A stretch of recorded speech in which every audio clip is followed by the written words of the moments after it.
Ai nói tập đoàn sẽ thay đổi chủ tịch? Mẹ. Triển Minh.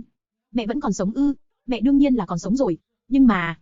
Nhiễm Nhiễm nói cô ấy đã tận mắt chứng kiến mẹ bị tông trên đường cao tốc. Con đã tìm mẹ suốt 3 năm nay, nhưng không thể tìm thấy mẹ. Sao có thể chứ? Không thể nào. Tô Anh không thể sống sót được. Mẹ mạng lớn được người ta cứu. Nhưng sau vụ tai nạn xe đó, đầu mẹ bị chấn thương nên mất trí nhớ. Gần đây mới nhớ lại được khá khá chuyện. Dì Tô, đúng lúc chia cổ phần thì dì quay về. Thật là trùng hợp. Cô là cái thá gì chứ? Tôi đang nói chuyện cùng con trai tôi. Đến lượt cô chĩa mõm vào sao? Mẹ ơi! Đây là Nhiễm Nhiễm đó. Là vị hôn thê của con. Trước đây cô ấy còn là thư ký của mẹ đó. Mẹ nhìn đi. À. Mẹ không nhớ nổi. Bà già chết dẫm.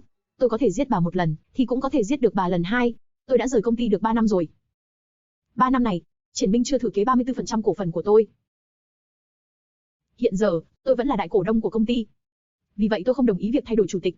Còn nữa, mọi quyền quyết định về tập đoàn Tô Thị đều sẽ về lại tay tôi. Cháu phản đối, trong tay tôi có 34% cổ phần của tập đoàn Tô Thị. 20% dưới tên của Triển Minh. 13% còn lại nằm trong tay các cổ đông. Còn lại 33% công khai trên thị trường bên ngoài. Tôi đã mua tất cả cổ phần của các cổ đông trừ các người. Ngoài ra còn mua phần lớn cổ phần công khai trên thị trường. Hiện giờ, cổ phần của tôi là 67%. Tôi nắm quyền kiểm soát tuyệt đối. Ngụy Nhiễm, cô bị sa thải. Đợi lần này trở về công ty, dì sẽ ghi công của cháu đầu tiên. Dì Tô, dì chê cười rồi. Làm việc cho công ty, vốn dĩ là điều cháu nên làm mà. Nhiễm Nhiễm, em với mẹ khi nào mới về vậy? Sao hả? Cuộc họp vừa mới kết thúc thôi, mà đã giục Nhiễm Nhiễm về nước rồi. Tối nay bay rồi, sáng mới là về đến nơi thôi. Đợi mẹ trở về, sẽ tổ chức hôn lễ cho hai đứa. Cháu nói chuyện với nó đi, dì sẽ vào trong xe đợi cháu. Triển Minh à, em biết rồi. Em nhất định sẽ chăm sóc tốt cho dì Tô. Dì Tô. Nhiễm Nhiễm, có chuyện gì vậy? Nhiễm Nhiễm, Nhiễm Nhiễm, Nhiễm Nhiễm. Dì Tô à, cuối cùng cũng trừ khử được bà rồi.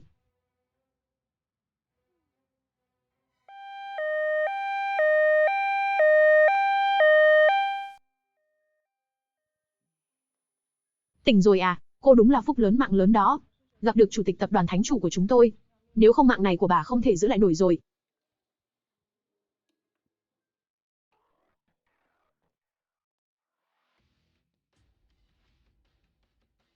Chào mừng chủ tịch trở về.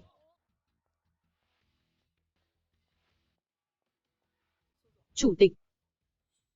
Lãnh đạo của những gia tộc lớn trong nước đã nhận được thiệp mời rồi. Họ đều muốn gặp người lãnh đạo mới của tập đoàn Thánh Chủ là bà. Không gặp. Cô đã điều tra rõ ràng chuyện của Tô gia chưa? Tôi đã tra rõ ràng rồi. Người hãm hại bà vào 3 năm trước chính là Ngụy Nhiễm. Tối nay, tập đoàn Tô Thị sẽ chia cổ phần tại đại hội cổ đông thường niên, thiếu gia sẽ lên thay vị trí chủ tịch tập đoàn. Hơn nữa, thiếu gia sẽ chuyển 20% cổ phần sang cho Ngụy Nhiễm. Nằm mơ đi.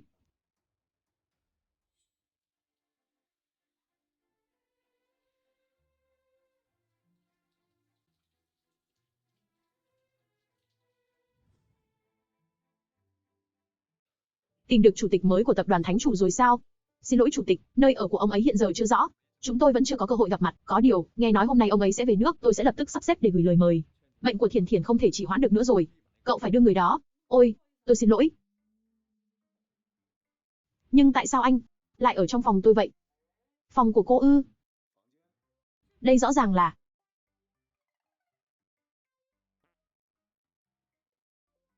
Thật ngại quá. Độ tuổi này, không thích hợp để chơi trò gặp ai đó trong khách sạn, và lao vào vòng tay nhau đâu nhỉ? Độ tuổi này của anh, cũng không phù hợp để trở thành một cậu trai trẻ đẹp rồi bán rẻ vóc dáng của mình nữa. Mạnh Tổng. Mạnh Tổng. Trong vòng 1 ngày, tôi muốn chủ tịch tập đoàn Thánh Chủ xuất hiện ngay trước mặt tôi. Thần kinh à? Chủ tịch, tôi không kịp nhắc bà, là đã vào nhầm phòng. Đến Tô Thị.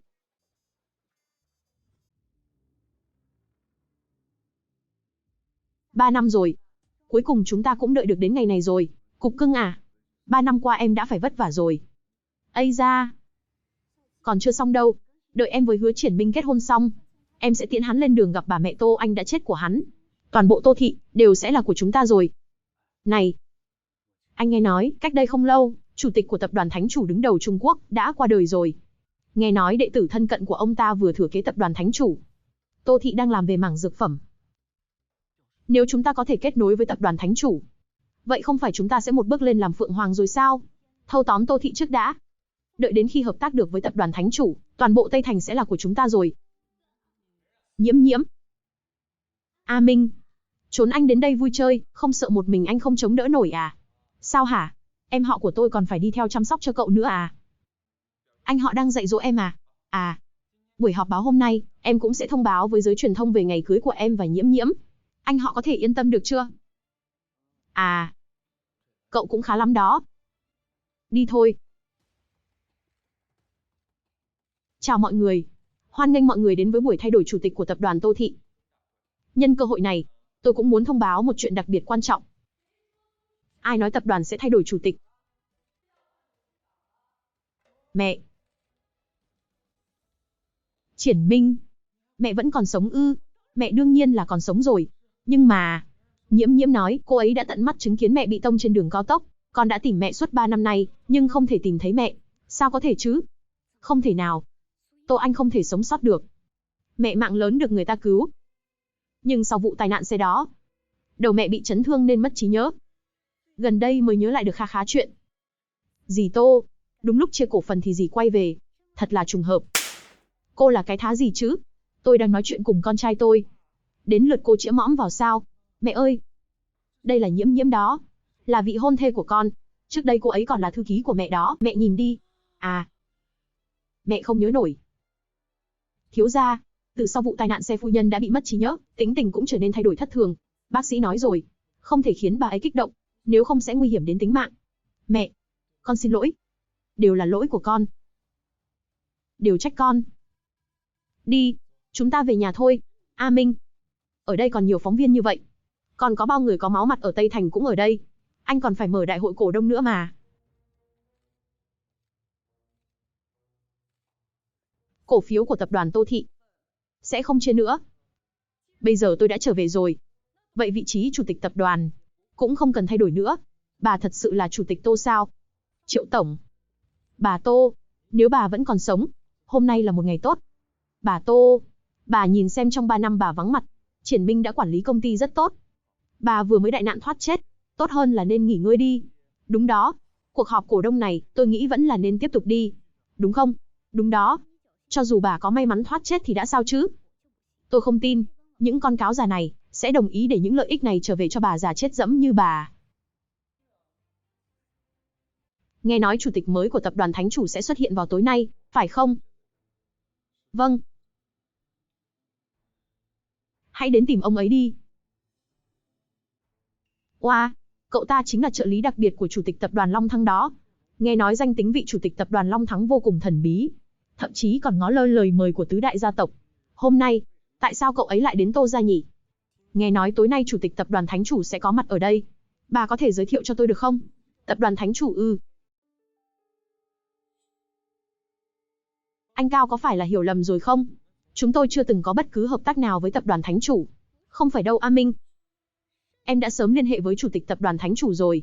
Ông ấy cũng đã hứa sẽ đến bữa tiệc tối nay. Chắc là đã bị chuyện gì đó làm trì hoãn thôi. Ôi, hóa ra là bất ngờ do cô Ngụy Nhiễm chuẩn bị. Cô Ngụy đúng là tuổi trẻ đầy triển vọng, không hổ danh là trụ cột của Tô thị chúng ta, cũng là cô vợ bé tốt của tiểu thiếu gia chúng ta. Cô đã hẹn với chủ tịch tập đoàn Thánh Chủ ư? Dì Tô, mặc dù dì không nhớ ra cháu, nhưng mà cháu vẫn luôn nhớ đến dì đó. Bây giờ dì đã trở về rồi. Lần thay đổi chủ tịch này, quả thật không thể vội vàng như vậy được. Kính thưa các quý vị có mặt ở đây, là do tôi đã quá vội vàng. Vào ngày mai, chúng ta sẽ triệu tập hội đồng quản trị, để xác định chủ tịch và phân chia cổ phần. Tối nay chúng ta hãy tiếp đãi Cao Tổng thật tốt nhé. Không được, Cao Tổng, lát nữa Trương Tổng sẽ đến. Tôi sẽ giới thiệu với anh. Nào, nào, mời Cao Tổng. Cao Tổng, mong anh hãy chiếu cố. Bà già chết dẫm, tôi có thể giết bà một lần, thì cũng có thể giết được bà lần hai. Chủ tịch tập đoàn Tô thị ư? Thú vị đấy. Nhiễm Nhiễm, em đang làm gì vậy? A Minh, dì Tô đã trở về rồi. Lại mất trí nhớ nữa, cũng có vẻ không còn thích Nhiễm Nhiễm nữa rồi. Hai chúng ta cũng chưa kết hôn. Sống chung như vậy cũng không thích hợp cho lắm. Em nói gì vậy chứ? Tô gia nhiều tài sản như vậy. Ai nói mẹ anh nhất định sẽ về đây ở chứ? Vả lại chúng ta cũng sắp kết hôn rồi. Nhưng đây là nhà của tổ tiên Tô gia mà. Vậy thì đã sao chứ? Sớm muộn gì anh cũng thừa kế Tô gia thôi. Trước đây mẹ thích em như vậy. Tuy bây giờ mẹ đã quên em, nhưng anh tin mẹ sẽ chấp nhận em thôi. Thế này đi, anh sẽ cho người dọn dẹp biệt thự bên cạnh, để mẹ chuyển qua đó ở. Chúng ta cùng đi xem nhé. Mẹ nhất định sẽ hài lòng thôi. Ấy, để em mở cửa cho. Sao lại là gì? Tôi trở về nhà của mình. Có vấn đề gì không? Tránh ra, cô lại dám ra lệnh cho tôi. Cô là cái thá gì chứ? Cô mới là cái thá gì đấy? Dì Tô, dì lại đánh cháu nữa. Thì sao? Đánh người còn phải chọn ngày à? Cũng khá là tự giác đó. Nếu đã thu dọn hành lý xong rồi, vậy thì lập tức cút đi. Ấy, cô, á.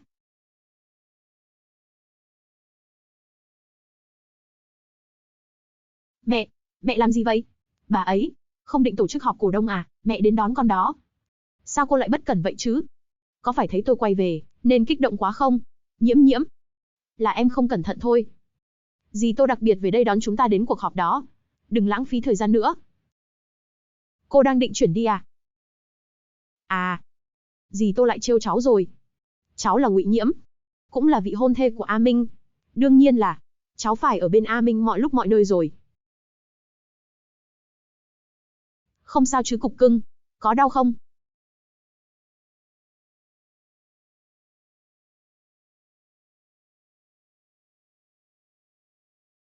Tôi đã rời công ty được 3 năm rồi. 3 năm này, Triển Minh chưa thừa kế 34% cổ phần của tôi. Hiện giờ, tôi vẫn là đại cổ đông của công ty. Vì vậy tôi không đồng ý việc thay đổi chủ tịch. Còn nữa, mọi quyền quyết định về tập đoàn Tô Thị đều sẽ về lại tay tôi. Tôi nói xong rồi. Ai tán thành, ai phản đối? Cháu phản đối. Dì Tô. Cô gọi tôi là gì cơ? Chủ tịch Tô. 3 năm bà vắng mặt. Đều do Triển Minh điều hành tập đoàn. Các dự án đều do Triển Minh giành được. Bây giờ bà lại đột nhiên muốn lấy lại quyền điều hành của Triển Minh. Gây tổn hại đến lợi ích của công ty. Vậy thì sao? Tôi là đại cổ đông. Quyền quyết định cuối cùng vẫn nằm trong tay tôi. Bà muốn dùng tư cách đại cổ đông để gây áp lực với chúng tôi sao? Không phải gây áp lực. Tôi chính là dùng thân phận đại cổ đông để ép cô đấy. Giám đốc Ngụy nói đúng. Chủ tịch Tô đã vắng mặt 3 năm rồi. Công ty hoàn toàn do Triển Minh gánh vác. Chưa kể cậu ấy còn là con trai ruột của bà.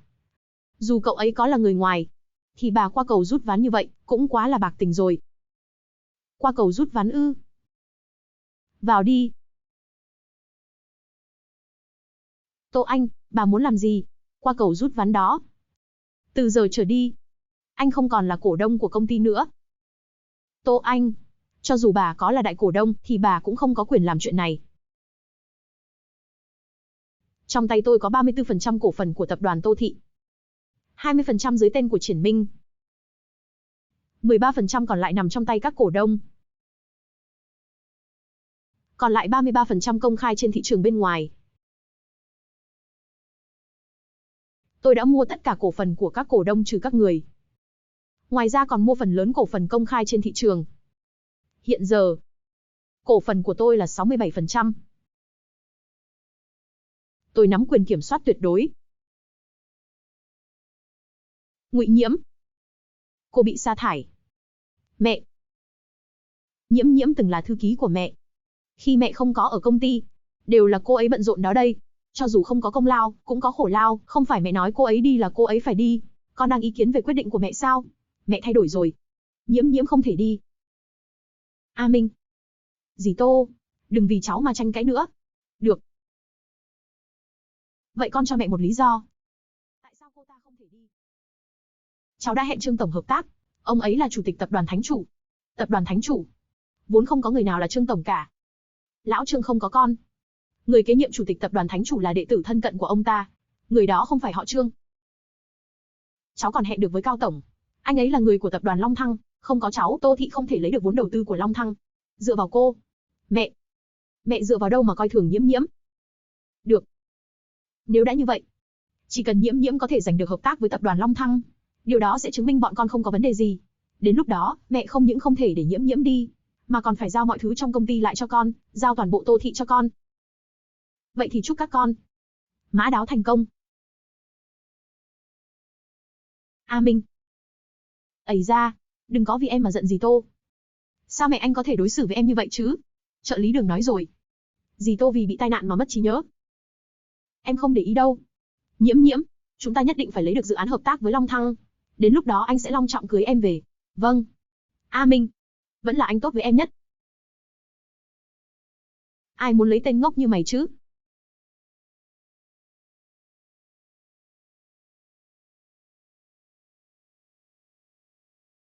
Chủ tịch, bà muốn đối phó với Ngụy Nhiễm, cần gì phải phiền phức như vậy chứ? Ngay cả thiếu gia cũng hiểu lầm bà. Nói với Ngụy Nhiễm đã ở bên nhau nhiều năm, sớm đã bị cô ta làm cho đầu óc mụ mị rồi. Muốn để nó nhìn rõ bộ mặt của cô ta, phải để nó tự mình nếm trải.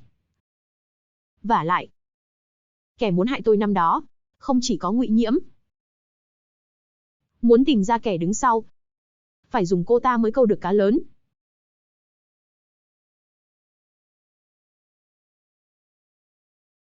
Được, biết rồi. Cao tổng của tập đoàn Long Thăng muốn hẹn gặp bà. Nói con gái của Mạnh tổng bị bệnh nặng, hy vọng bà có thể đến xem. Hóa ra sư phụ bỏ tôi đi gặp anh ta, là vì con gái Mạnh tổng.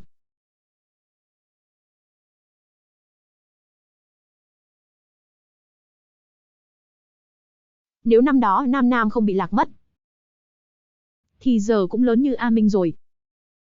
Tô tổng bà yên tâm, tôi nhất định sẽ cố gắng hết sức tìm cô ấy về.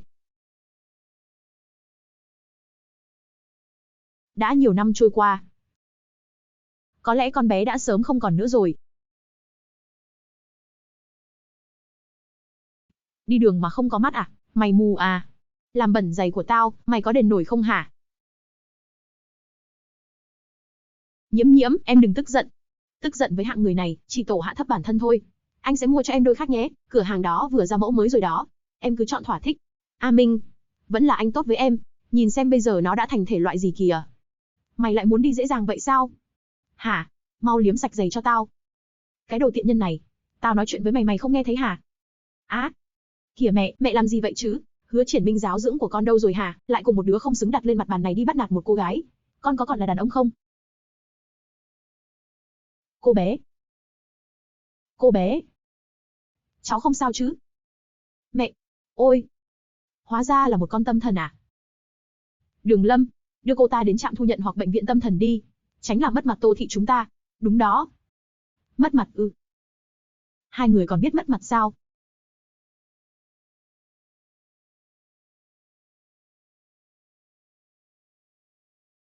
Cô bé. Nhà cháu ở đâu? Mẹ lãng phí thời gian với nó làm gì chứ? Nếu Nam Nam không bị lạc mất, thì giờ cũng lớn như cô bé này rồi. Con nói lại lần nữa, Nam Nam đã mất tích hơn 20 năm rồi. Cả đời này cũng không tìm lại được đâu. Mẹ đánh con ư? Muốn mẹ từ bỏ việc tìm kiếm Nam Nam? Được thôi. Đường Lâm, đưa cô bé này về Tô gia. Tôi thấy cô bé này rất có duyên với tôi. Nhân tiện tìm luật sư đến. Tôi muốn chính thức nhận cô ấy làm con nuôi. Đem toàn bộ tài sản đứng tên tôi, trao cho cô ấy. Mẹ đừng đùa nữa mà. Con. Có. Bố. Con đã nói cô ta có vấn đề về thần kinh rồi mà. Mẹ nói đùa cũng phải có giới hạn chứ. Mẹ xem từ khi mẹ trở về đến giờ. Ok. A Minh, tính tình gì tôi bây giờ thay đổi nhiều quá. Đầu tiên là kiểm soát cổ phần công ty, không cho anh lên làm chủ tịch. Bây giờ lại còn muốn đem tài sản giao cho người khác nữa. Thôi, em đừng phiền anh nữa. A Minh, em là đang xót xa cho anh đó. Anh hiếu thảo với dì như vậy, mà dì ấy đã làm gì với anh chứ? Lại vì một người ngoài mà trách mắng anh.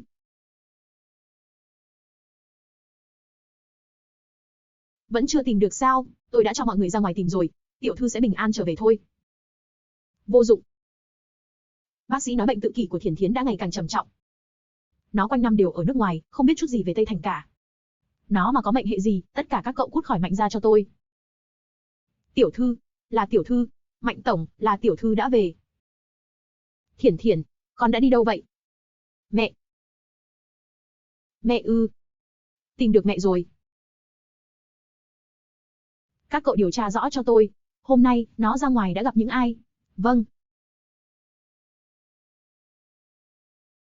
cháy rồi, cháy rồi. Nam Nam, Nam Nam của mẹ.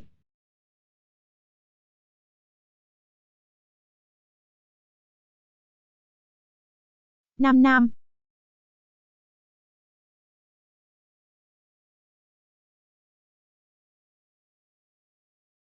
Chủ tịch lại nghĩ về chuyện xảy ra 25 năm trước sao? Nếu không có vụ cháy đó, Nam Nam cũng sẽ không bị lạc mất. Lúc đó nó không hề nằm ở phòng chăm sóc trẻ sơ sinh. Nhất định đã được người khác cứu rồi. Tôi đã điều tra theo manh mối của bà đưa rồi. Đúng như bà dự đoán. Vụ cháy năm đó đúng thật là do có người làm. Quả nhiên. Từ 25 năm trước, đã có người muốn hại tôi. Anh đó.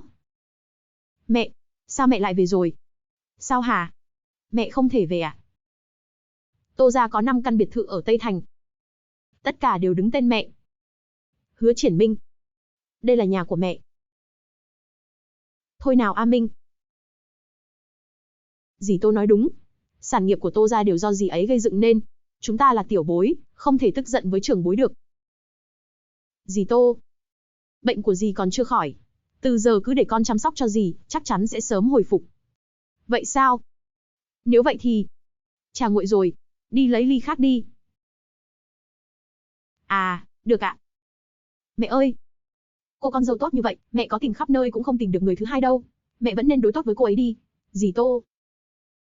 Đối xử tốt với nó à? Vâng. Á, Nhiễm Nhiễm, Nhiễm Nhiễm. Nước nóng như vậy, muốn bỏng chết tôi đây à? Mẹ quá đáng lắm rồi đó. A Minh, dì vẫn chưa khỏi bệnh. Bỏ đi anh. Anh đi lấy thuốc cho em. Nhẫn nhục cam chịu đến vậy à? Chẳng trách A Minh lại thích cô. Đến lời của mẹ nó cũng không nghe. Đàn ông mà, uống sữa của ai, nghe lời người đó. Dì à, dì nghĩ sao?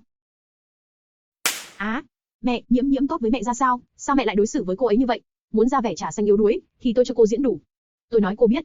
Chỉ cần một ngày tôi còn sống, Ngụy Nhiễm cô đừng hòng bước vào cửa Tô gia nửa bước. Đương nhiên. Nếu cô nhất quyết muốn đi theo A Minh không danh không phận, vậy thì tùy cô. Không phải muốn lấy được dự án với Long Thăng sao? 8 giờ tối mai. Khách sạn Kim Sa. Hy vọng cô có thể chứng minh được giá trị của mình. Lấy được dự án với Long Thăng. Bà già chết dẫm. Sớm muộn gì tôi cũng giết bà.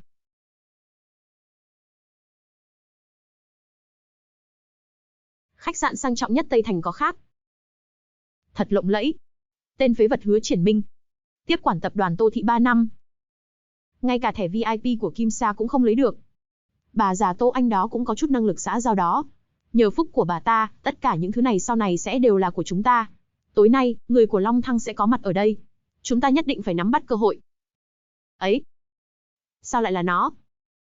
Chính là con danh này. Hại em mất mặt trước Tô Anh.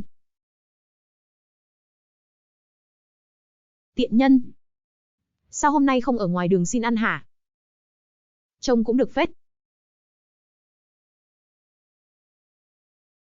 Nhưng não không ổn lắm. Hình như có một đám ăn mày ở trong ngõ. Trông có vẻ đói khát. Đưa nó qua đó nhé. Ý kiến không tồi nha.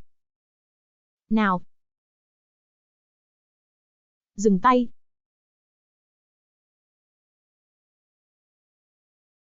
Mẹ ơi! Mẹ ư!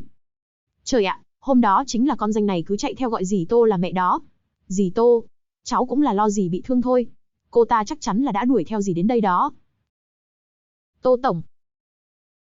Sao bà lại đem cả rác về nhà thế?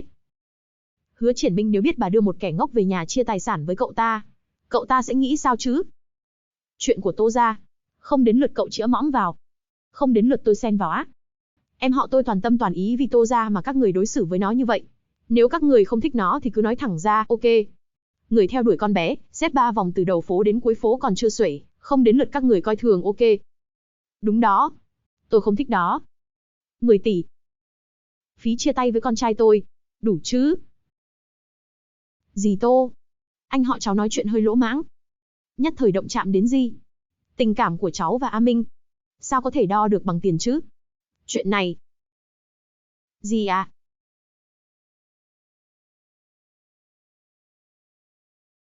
Bà già này dám cản trở kế hoạch của chúng ta, cắn chặt cổ phần của Tô Thị không buông, lại còn giúp người ngoài ức hiếp em. Ai mà ngờ bà ta lại thoát chết được chứ? Thái độ với em cũng thay đổi hẳn luôn. Em nói xem, có khi nào bà ta phát hiện ra, vụ tai nạn 3 năm trước là do chúng ta làm rồi không? Không thể nào.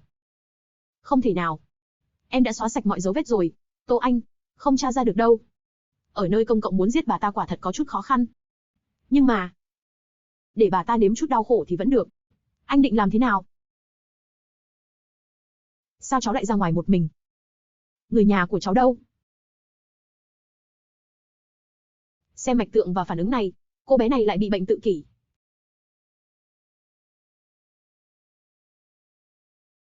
Mẹ ơi! Nào! Cháu xem như này có được không? Cháu ngoan ngoãn ở đây đợi dì. Dì sẽ đi tìm người nhà của cháu. Hoặc là, cháu có thể cho dì thông tin liên lạc của bố cháu không? Mẹ ơi!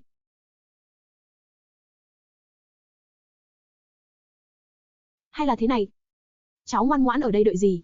Dì đi giải quyết chút chuyện rồi quay lại đây đón cháu nhé.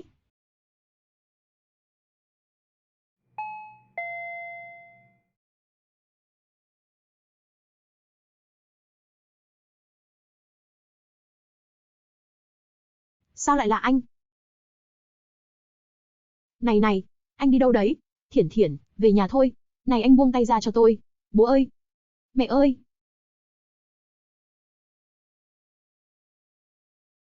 Thiển Thiển! Thiển Thiển!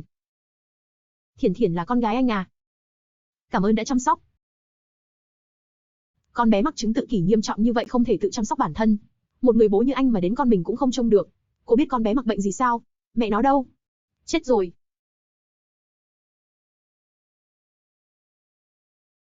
Chắc hẳn từ nhỏ cô bé đã thiếu thốn tình thương của mẹ. Sống khép kín che giấu mọi cảm xúc nên mới thành ra như vậy. Anh nên dành nhiều thời gian cho cô bé hơn. Nếu không, bệnh của nó sẽ ngày càng trầm trọng hơn đó. À đúng rồi, còn chữa bệnh. Đường Lâm, lát nữa gặp Cao Tổng, nhớ hẹn thời gian giúp tôi. Tôi muốn đến thăm Chủ tịch Tập đoàn Long Thăng. Con sao đấy? Mẹ! Mẹ! Sao con lại lén chạy ra ngoài hả? Mẹ! Con thích cô ấy sao?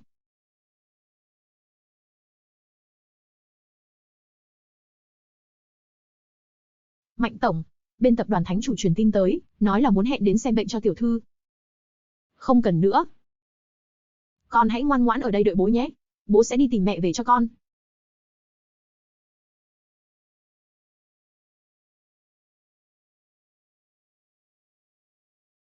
Thấy gì chưa? Tô Anh với con ngốc kia vừa vào phòng thì có một tên bước vào.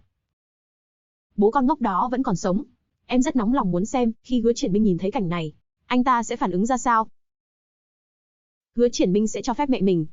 Lớn tuổi vậy rồi, còn ra ngoài tìm bố mới cho hắn sao? Đợi Hứa Triển Minh đến, sẽ có kịch hay cho chúng ta xem rồi.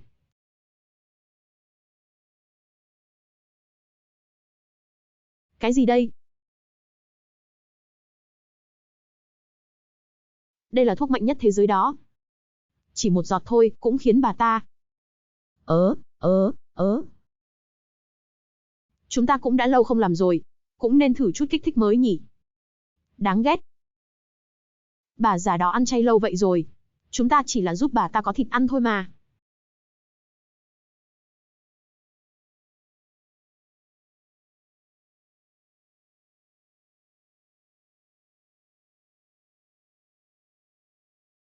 Ấy, lão đại nói quả không sai. Bà cô này vẫn còn chút nhan sắc. Không hổ là chủ tịch tập đoàn Tô Thị. Bảo dưỡng rất tốt. Trông vẫn như một cô gái nhỏ vậy. Ha ha ha ha ha. Muốn chạy đi đâu? Còn muốn chạy à?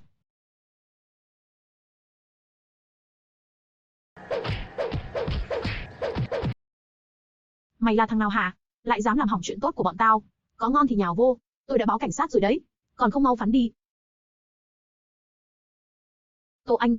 Tô Anh. Tô Anh.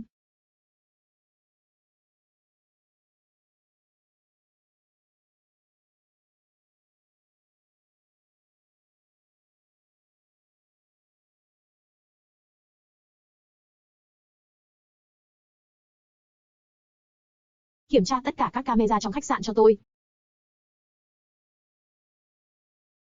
Cô là ai?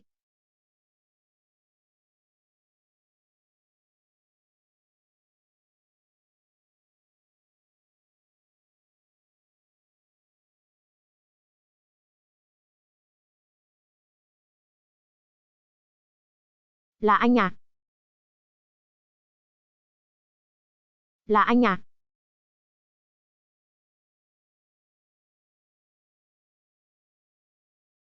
Ôm tôi.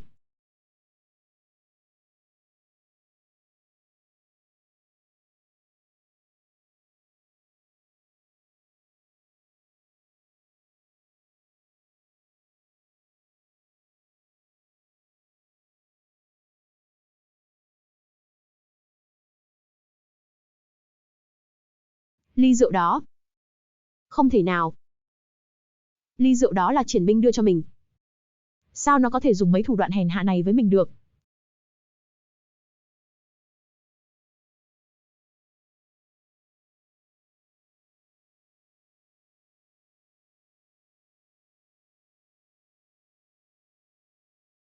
Ôi! Sao lại là anh nữa? Đúng là âm hồn bất tán mà. Nếu không cô nghĩ là ai hả? Mẹ ơi! Mẹ!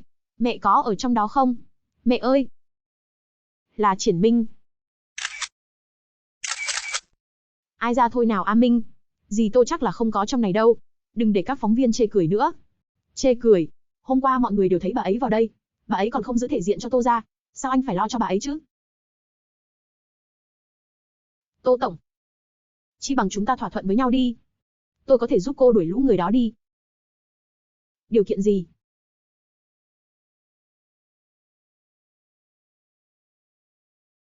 Thiển Thiển của tôi, bình thường không bao giờ chủ động nói chuyện với người khác. Tôi muốn cô gả vào Mạnh gia với tư cách là mẹ của Thiển Thiển. Đợi Thiển Thiển khỏi bệnh rồi, cô có thể rời đi. Tôi sẽ cho cô một khoản hậu hĩnh.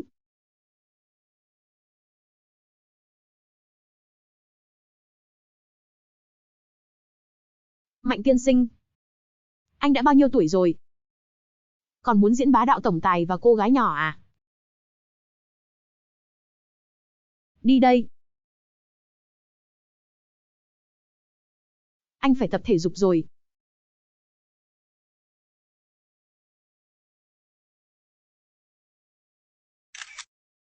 Tô Tổng, xin hỏi, bà thật sự qua đêm với người đàn ông lạ mặt này sao? Tô Tổng, hôm qua bà biến mất khỏi bữa tiệc có phải vì ở bên người đàn ông đó không? Mẹ, tối qua mẹ thật sự ở bên ông ta sao? Trời ạ dì Tô. Triển Minh hiếu thảo với dì như vậy. Sao dì có thể làm như vậy với anh ấy chứ? Không phải mình đã tìm vài tên bảo vệ sao? Sao lại là người đàn ông này chứ? Nếu tôi nhớ không lầm thì hiện giờ tôi vẫn đang độc thân. Tôi muốn ở bên ai, đó là quyền tự do của tôi. Tô Tổng, vậy bà thừa nhận mối quan hệ giữa bà và người đàn ông kia phải không? Tô Tổng, bà có ý định tái hôn không? Tô Tổng, có thể cho chúng tôi biết người đàn ông đó là ai không? Đúng đó, bà giới thiệu chút đi. Mẹ, rốt cuộc ông ta là ai?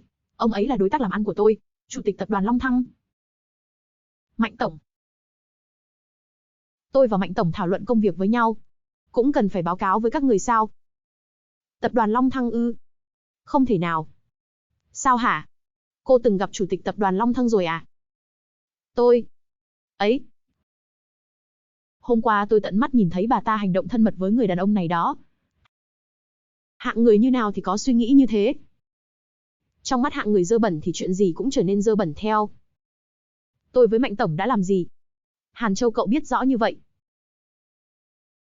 Không lẽ cậu gắn camera trên người tôi? Cậu là biến thái à? Mẹ!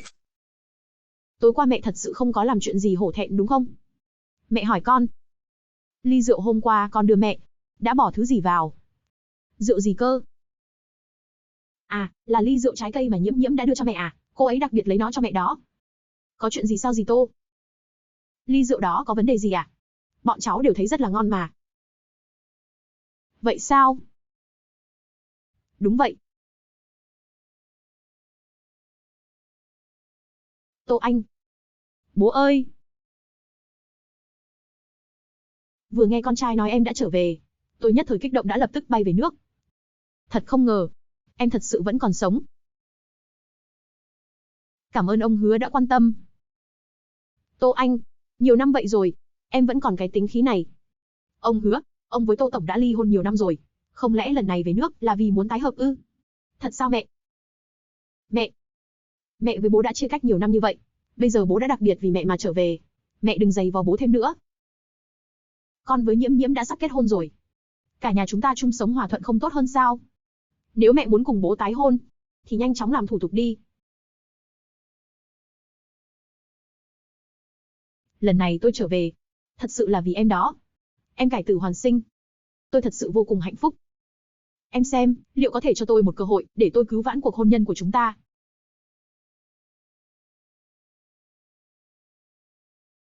Điều kiện vừa nãy anh nói, tôi đồng ý. Thật ngại quá thưa các vị, phải khiến mọi người thất vọng rồi. Tô Anh, em đây là... Vì sự ổn định của tập đoàn Tô Thị. Ban đầu tôi quả thực không muốn công khai. Hứa Duệ, tôi không thể tái hôn với ông được. Bởi vì bây giờ tôi đã gả cho Mạnh Tinh Vũ. À đúng, tôi đã gả cho anh ấy rồi. Không thể nào.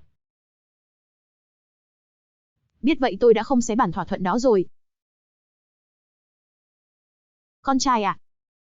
Mẹ xin lỗi. Mẹ quên báo cho con biết, mẹ đã tái hôn rồi. Đây là bố mới của con. Gọi bố đi. Ông ta cũng xứng. Tô Anh, có phải em chỉ đùa thôi? Anh nghĩ tôi bây giờ giống đang đùa lắm à? Mẹ, cổ phiếu của công ty chắc chắn sẽ vì chuyện này của mẹ mà suy giảm. Mẹ mau đem hết cổ phần và quyền quản lý chuyển giao lại cho con đi. Nếu không công ty sẽ vì mẹ mà gặp tai họa đó. Đợi chút, tai họa gì cơ? Giá trị cổ phiếu của Tô Thị hiện giờ chắc không vượt quá 1.000 tỷ đâu nhỉ? Trong thẻ này của tôi có 5.000 tỷ. Xính lễ. Cổ phiếu của Tô Thị, mua cho phu nhân của tôi. Làm đồ chơi. Ông thật hào phóng. Ôi trời ạ. Tô Anh, xin bà hãy nói thêm chút đi.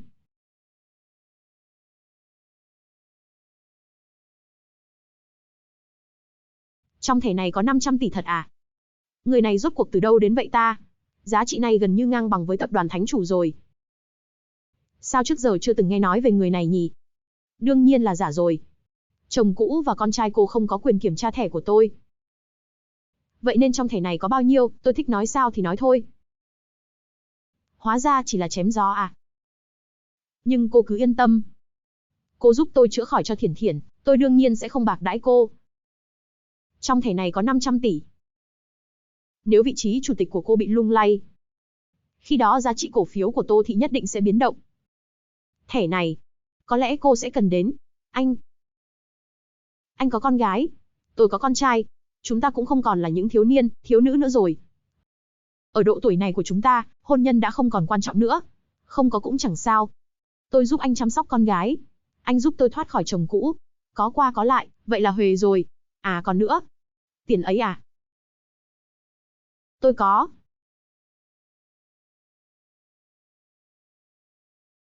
Vậy nếu danh phận đã có rồi, thì chúng ta đăng ký kết hôn đi. Đăng ký.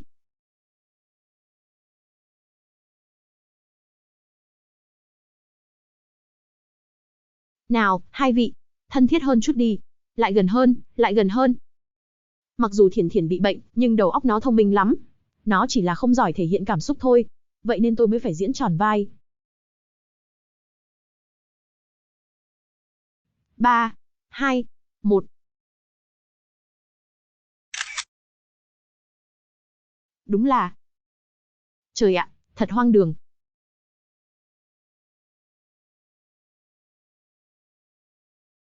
Thiển Thiển. Mẹ ơi! Nói thì có vẻ rất khó tin. Nhưng mà Thiển Thiển thật sự chưa bao giờ gần gũi với người khác như vậy. Kể cả là tôi. Có thể là, nó thật sự coi tôi là mẹ rồi. Nó bao nhiêu tuổi rồi? 25 tuổi rồi. 25 tuổi ư? Bằng tuổi với Nam Nam sao? Cô vừa mới nói. Nam Nam ư? Là con gái tôi. Cô còn có con gái nữa à? Nó với Triển Minh là anh em sinh đôi. Không may. Năm đó khi tôi vừa sinh con ra, thì bệnh viện xảy ra hỏa hoạn. Tôi chỉ tìm thấy được Triển Minh. Tôi xin lỗi. Còn anh? Mẹ của Thiển Thiển mất sớm à? Cũng coi như đã chết rồi. Đừng nhắc đến người phụ nữ vô trách nhiệm đó nữa. Năm đó khi vừa sinh Thiển Thiển ra, cô ta đã để lại Thiển Thiển trước cửa Mạnh gia chúng tôi. Sau đó không còn tin tức gì về cô ta nữa. Dù sao thì chúng ta cũng đồng bệnh tương lân. Yên tâm đi. Tôi sẽ giúp anh chữa khỏi cho Thiển Thiển. Tôi cảm thấy, trong thời gian này Thiển Thiển không thể sống thiếu cô được. Cô có chắc là không cần phải lo lắng về Triển Minh không? Tôi không có đứa con bất hiếu như vậy. 2. Anh nghĩ đám phóng viên đó từ đâu đến chứ? Mặc dù ý tưởng đó là của Ngụy Nhiễm, nhưng nó cũng nghe theo sự xúi giục của cô ta, đem phóng viên đến chặn cửa chúng ta. Anh thấy rồi đó, nó còn dàn dựng cảnh muốn ép tôi tái hôn với bố nó. 2. Thằng con được tôi nuôi dạy 20 năm trời, lại muốn dùng thủ đoạn này để đoạt lấy vị trí chủ tịch của tôi. Đối với nó, ông bố mất tích 20 năm không ngó ngàng đó, lại muốn hàn gắn tình cảm bố con.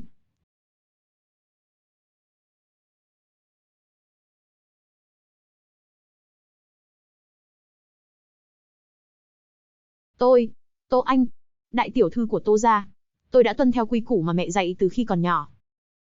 Chưa làm bất cứ chuyện gì quá đáng. Nhưng tôi không ngờ, ở độ tuổi này rồi, tôi lại tái hôn. Tôi cũng không ngờ đến, ở độ tuổi này rồi, tôi vẫn tìm được mẹ kế cho Thiển Thiển. Cạn.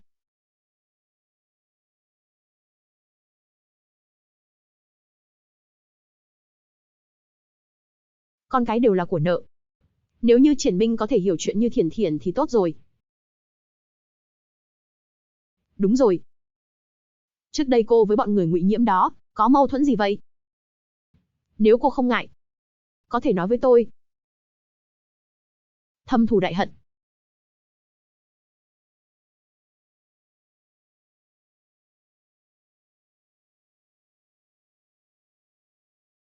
Tô Anh, hôn nhân của nhà mình với Hứa gia đã được định từ lâu. Người tình của Hứa Duệ trải dài được 3 vòng Tây Thành, con không thể gả cho kẻ cặn bã như vậy được. Đàn ông mà, sau khi kết hôn sẽ thay đổi thôi. Dù sao thì con muốn gả thì gả, không muốn cũng phải gả. Tô Anh, con là bảo bối trong mắt bố mẹ. Bố mẹ có thể hại con sao? Đợi con gả qua đó rồi, hãy sinh cho cậu ta một đứa con, cậu gia nhất định sẽ yêu con thôi. Sao mình phải lấy một kẻ suốt ngày trăng hoa bên ngoài chứ? Sao mình phải nghe lời bố mẹ, làm người vợ ngoan hiền của anh ta chứ?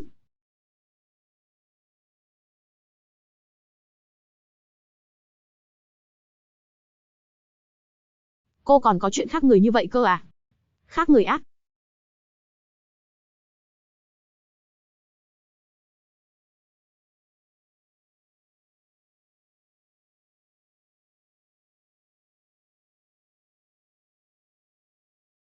Thế mà tối qua, mình lại thật sự làm ra điều này.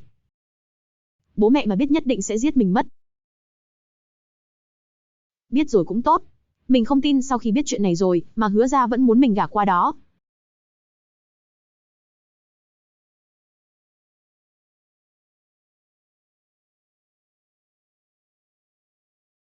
Tô Anh, em dậy rồi sao? Sao anh lại ở đây? Anh nghe chú gì nói, tối qua em đã chạy ra ngoài một mình. Anh sợ em gặp nguy hiểm nên vẫn luôn đi theo em. Vậy tối qua anh đã ở bên tôi ư? Còn ai ngoài anh chứ? Tô anh sẽ chịu trách nhiệm, anh sẽ lập tức cưới em. Anh sẽ mãi mãi cưng chiều em. Ý cô là, tình một đêm đó của cô là chồng cũ của cô à? Nực cười nhỉ. Ha ha ha. Ha ha ha. Lúc đầu tôi chỉ nghĩ là tôi sẽ tìm đại một người đàn ông, như vậy có thể phá bỏ liên hôn giữa hai nhà. Nhưng tôi không thể ngờ dược, đến cuối cùng vẫn là lao vào vòng tay của Hứa Duệ đó. 2 tháng sau, tôi đã gả vào Hứa gia. Nhưng anh biết không, ngay trong ngày cưới, anh ta lại cùng cô tình nhân bé nhỏ chơi đùa bên ngoài. Tôi đương nhiên tức giận nổi đoá lên, lập tức dọn về nhà ngay sau đó. Nhưng bố mẹ tôi nói, con gái lấy chồng như bát nước đổ đi. Hai người họ lại đích thân đưa tôi về cái nhà đó. Nhà Thông gia, là con gái tôi không hiểu chuyện. Bọn trẻ ấy mà, hơi mất bình tĩnh. Bà hãy kiên nhẫn dạy bảo nhé. Chúng tôi cũng không phải người không hiểu chuyện. Hứa Duệ nhà chúng tôi còn ham chơi. Nhưng đàn ông ấy mà. Trong lòng quan trọng nhất vẫn là gia đình. Nhưng mà chỉ cần Tô Anh hiểu chuyện. Sớm sinh cho Hứa Duệ nhà tôi một đứa con trai. Cho chúng tôi có người nối dõi. Thì sớm muộn gì Hứa Duệ cũng để ý tới mặt tốt của Tô Anh thôi. Phải. Vậy chúng tôi không làm phiền nữa. Đi thong thả. Nghe lời đi. Đừng có về nhà làm mất mặt bố mẹ nữa đó. Đúng là xúi quẩy. Đều do con gái ngoan mà bà dạy ra đấy.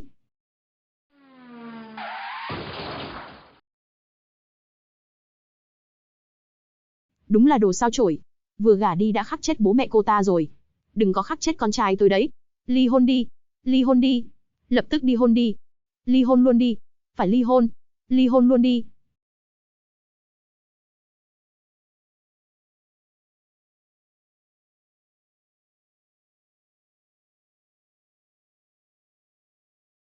Tô Anh. Mặc dù anh rất thích em. Nhưng bố mẹ anh không thích em. Anh chỉ có thể ly hôn với em thôi. Về phần Tô gia, tài sản sẽ do anh thừa kế. Đây là di chúc của chú gì. Nói rằng sau khi em gả cho anh, mọi thứ của Tô gia đều là của anh.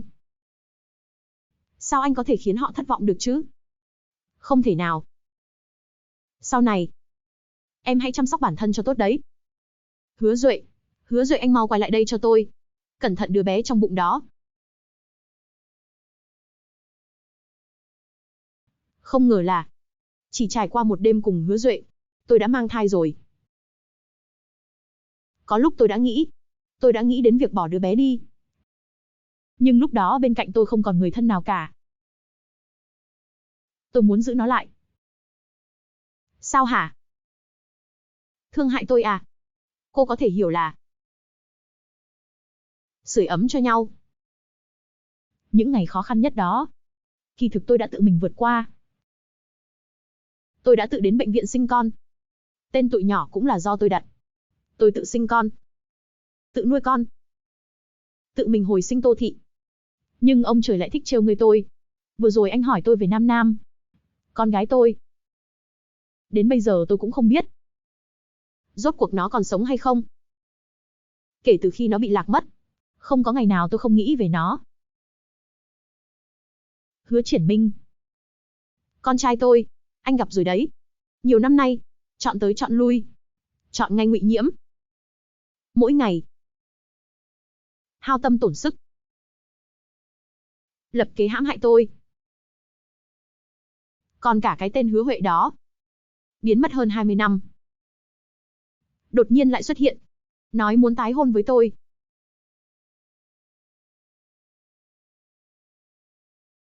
Thật nực cười. Tôi rất mệt mỏi.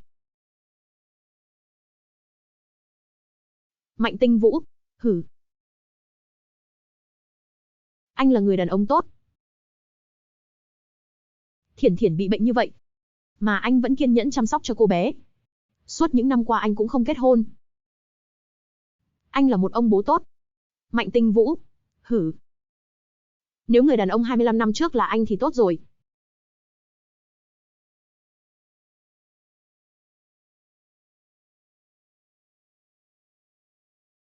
Tô Anh. Tô Anh.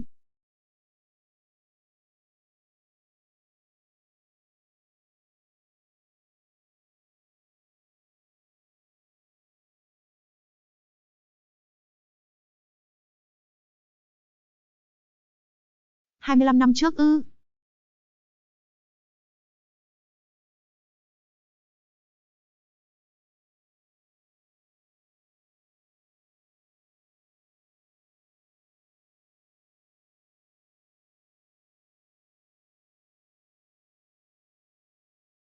Nếu người đàn ông 25 năm trước là anh thì tốt rồi.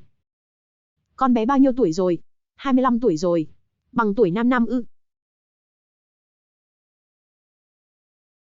Tô Anh, chủ tịch tập đoàn Tô Thị ư? Từ giờ trở đi, cô ấy chính là phu nhân của tập đoàn Long Thăng. Sao cơ? Hử. Không, không có gì. Mạnh tổng tôi sẽ lập tức điều tra. Đợi đã. lấy danh nghĩa tập đoàn Long Thăng, chuẩn bị tiệc sinh nhật cho đại tiểu thư. Nhưng đừng công khai thân phận của Thiến Thiến, gửi thiệp mời cho cả gia đình Hứa Triển Minh, mời họ tham dự bữa tiệc. Tôi muốn chuẩn bị một món quà cho Hứa gia.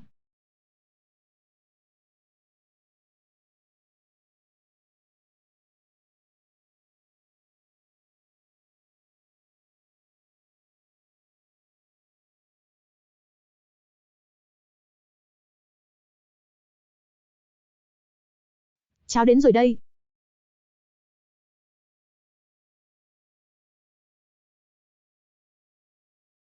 Mẹ ơi! Còn đứng đó làm gì? Không định ăn sáng à? Đến đây đi. Nào, Thiển Thiển thích ăn xíu mại nhất đó. Như này, sẽ khiến tôi thấy chúng ta như một gia đình vậy. Chúng ta còn không phải một gia đình sao?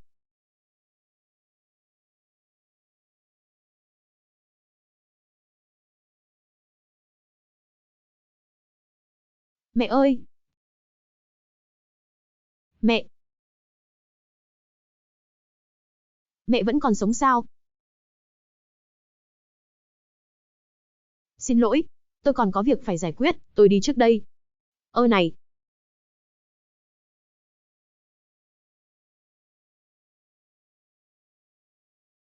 Đây không phải kết quả mình mong muốn. Triển Minh dù sao cũng là con trai ruột của mình. Mình vẫn nên từ từ nói chuyện với nó. Nhiễm nhiễm, sau này em đừng đến công ty nữa. Em muốn ăn gì, cần gì thì cứ nói với anh. Anh đều mua cho em. Nhưng em đã hứa với dì Tô, sẽ giành được dự án hợp tác với tập đoàn Long Thăng. Em còn chưa làm được nữa. Dự án gì chứ? Không có mấy dự án đó thì Tô Thị cũng không phá sản được. Mẹ anh là chủ tịch mà còn không quan tâm đến thể diện của mình. Em việc gì phải ở đó mà dốc hết tâm sức chứ? Ha ha ha. Đúng đó nhiễm nhiễm. Bây giờ cháu đang mang trong mình giọt máu của Hứa gia ta. Sức khỏe vẫn quan trọng hơn. Chú Hứa, chú lo xa quá rồi. Phải đổi lại xưng hô gọi bố đi chứ. Ha ha ha.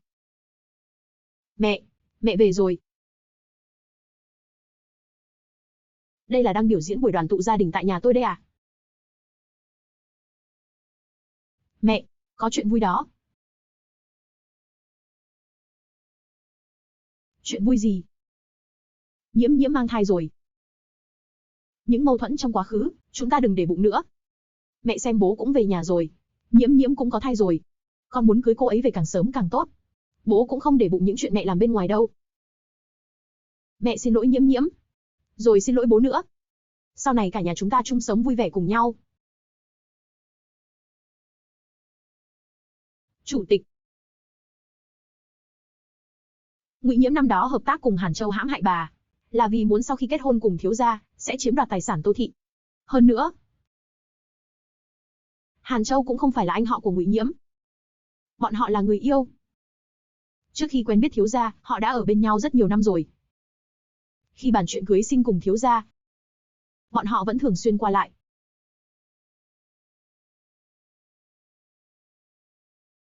Mẹ ơi! Mẹ! Ngày mùng 8 tháng sau là ngày tốt. Bọn con tổ chức hôn lễ vào ngày đó nhé. Ngụy Nhiễm! Chỉ cần một ngày tôi còn sống. Cô đừng hòng bước nửa bước vào Tô gia. Mẹ! Ý mẹ là sao chứ? Tô Anh! Đây là chuyện chung thân đại sự của Triển Minh đó. Sao chuyện quan trọng như vậy mà bà cũng đùa giỡn được chứ? Trông tôi giống đang đùa lắm sao?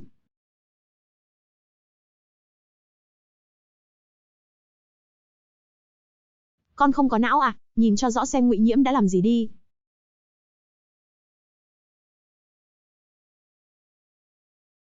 Ngụy Nhiễm, Hàn Châu không phải anh họ của em sao? Anh ấy đúng là anh họ của em mà. Tô Anh. Trước đây dì từng rất thích cháu mà. Dì còn nói muốn cháu làm con dâu của dì nữa đó. Sao dì lại dùng những bức ảnh này vu khống cháu chứ? Vu khống ư? Hàn Châu là anh họ của em đó. Sao em lại có thể có mối quan hệ như vậy với anh ấy được chứ? Nếu anh không tin, hộ khẩu của bọn em vẫn còn ở quê đó. Anh đi điều tra đi. Mấy bức ảnh này là giả thôi. Cứ xảo biện đi. Dì Tô, cháu không biết tại sao dì lại ghét cháu như vậy. Nhưng cháu đối với Triển Minh là thật lòng. Con của cháu cũng là của anh ấy. Cho dù dì không tin cháu, thì dì cũng phải tin đứa trẻ trong bụng cháu chứ. Cô chắc chứ? Con có chắc là con không phải đang giúp Hàn Châu nuôi con chứ? Triển Minh. Anh cũng không tin em sao? Được, đúng đó. Tôi đúng là có mối quan hệ đó với anh họ của mình. Đứa bé này cũng là của anh ấy đó. Việc xảy ra 3 năm trước cũng do tôi làm đó. Tôi chính là người phụ nữ lòng dạ rắn rết đó. Nếu các người đã không tin tôi, vậy đứa bé trong bụng tôi sẽ đi bỏ. Nhiễm nhiễm. Mẹ, sao mẹ lại trở về chứ? Nếu nhiễm nhiễm có mệnh hệ gì, con sẽ cắt đứt quan hệ mẹ con với mẹ. Hứa Triển Minh, Tô Anh, chúng ta là một gia đình. Nếu em cứ tiếp tục như vậy, gia đình này sẽ tan nát đó. Tô Anh, cút ra ngoài. Còn nữa, hãy gọi tôi là Mạnh phu nhân. Ông Hứa, Tô Anh. Hy vọng sau này cô đừng có hối hận.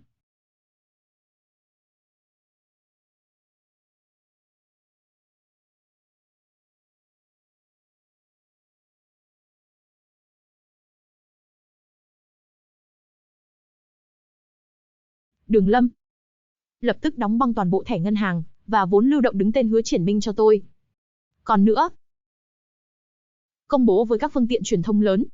Từ nay về sau, tôi đoạn tuyệt quan hệ với Hứa Triển Minh. Toàn bộ Tô thị với nó không còn liên quan.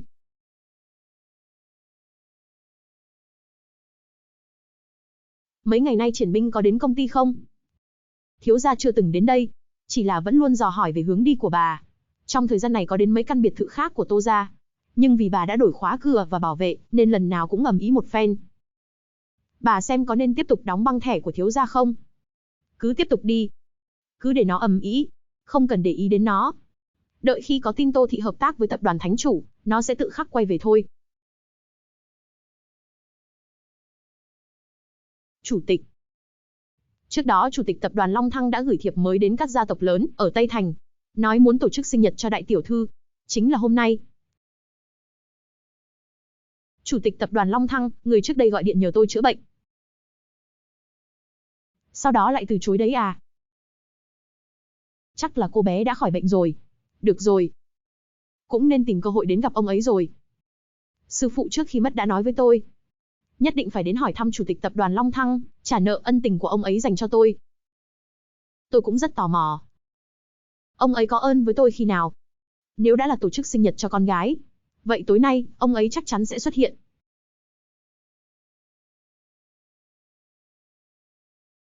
Chuẩn bị quà cho tôi. Tối nay tôi sẽ tự mình đến đó. Mẹ ơi! Sao con lại ở đây? Đợi mẹ. Bố đưa con đến dự tiệc à? Đi, mẹ dẫn con vào. Dì Tô. Ấy, mẹ cũng đến dự tiệc sinh nhật của con gái Chủ tịch Long Thăng à? Con dẫn theo đứa thiểu năng nhà họ Mạnh nữa. Không sợ cô ta làm mẹ mất mặt sao? Con nói ai thiểu năng hả? Kìa mẹ, Nhiễm Nhiễm đang có thai rồi. Hôm nay con vừa dẫn cô ấy đến bệnh viện kiểm tra. Bác sĩ nói đứa bé rất khỏe mạnh. Mẹ sắp lên chức bà nội rồi đó. Mẹ cứ dẫn theo con thiểu năng nhà họ Mạnh này cũng không hay ho gì. Mẹ xem bây giờ mẹ cũng có tuổi rồi, lại từng bị tai nạn xe, sao còn đủ sức chăm sóc cho cô ta chứ? Hay là thế này đi, con có một người bạn là chủ của viện điều dưỡng, điều kiện môi trường tốt về mọi mặt, hay là mẹ gửi cô ta đến đó đi. Hứa Triển Minh, rốt cuộc con muốn gì? Mẹ, Nhiễm Nhiễm bây giờ đang mang thai, sức khỏe ngày càng kém đi. Mẹ cho con đưa cô ấy về nhà dưỡng thai đi, con cũng có thể chăm sóc cho mẹ nữa. Mẹ cũng đến lúc giao công ty cho con rồi. Mẹ hãy tận hưởng tuổi già đi. Lúc đó khi con muốn cắt đứt quan hệ mẹ con chúng ta, có phải con cho rằng bố con sẽ quay lại hàn gắn mối quan hệ với con? Cho dù rời khỏi Tô gia, con vẫn có thể đến làm đại thiếu gia Hứa gia đúng không? Người lớn phải có trách nhiệm với lời nói và hành động của mình. Nếu con đã muốn về Hứa gia nhận tổ quy tông, vậy mọi thứ của Tô gia, không phiền Hứa thiếu gia phải lo đâu.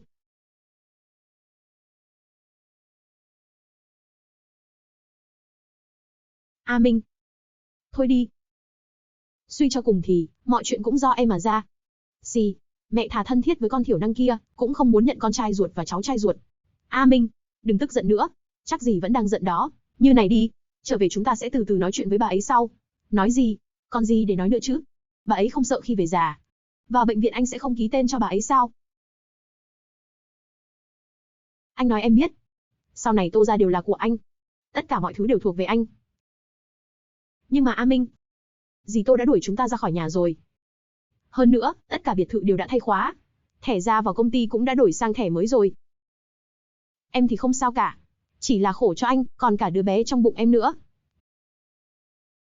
Nhiễm nhiễm, em yên tâm. Tối nay chủ tịch tập đoàn Long Thăng sẽ xuất hiện. Nếu chúng ta có thể nhận được đánh giá cao của ông ấy, hoặc là làm cho tiểu công chúa của ông ấy vui vẻ, ở Tây Thành này, chúng ta chắc chắn có thể một bước lên mây. Đến lúc đó, đừng nói là mẹ anh, toàn bộ Tô Thị đều phải cúi đầu trước chúng ta. Được rồi A Minh, em tin ở anh. Đi thôi. Vâng.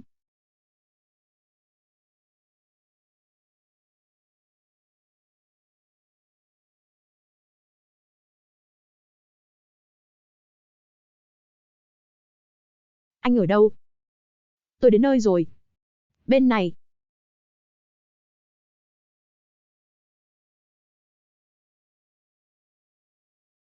Cứ thế để con bé ở ngoài cửa một mình vậy sao? Bệnh tình của Thiển Thiển đã đỡ hơn nhiều rồi. Gần đây nó còn nói vài câu với mọi người xung quanh đó. Hơn nữa nó nhất quyết muốn đợi em. Anh thấy cũng không có gì phải lo lắng cả. Nhìn gì vậy? Anh đang xem tình hình bên kia. Bữa tiệc sắp bắt đầu rồi đó. Kính thưa các vị khách quý, hôm nay là sinh nhật 26 tuổi của tiểu công chúa tập đoàn Long Thăng. Cảm ơn các vị đã đến dự sinh nhật của tiểu thư. Do tiểu thư sống hướng nội khép kín, không giỏi giao tiếp với người khác, nên hôm nay không thể ra tiếp đón các quý vị được. Nhưng chủ tịch của chúng tôi đã tuyên bố, hôm nay đại tiểu thư sẽ chọn ra món quà cô ấy thích nhất trong số quà tặng của mọi người. Và Long Thăng sẽ tặng cho người đó 100 tỷ cùng vốn đầu tư ổn định trong 3 năm tới. Vị chủ tịch Long Thăng này đúng là hào phóng. Một món quà ưng ý đổi lại được món quà giá trị lớn như vậy.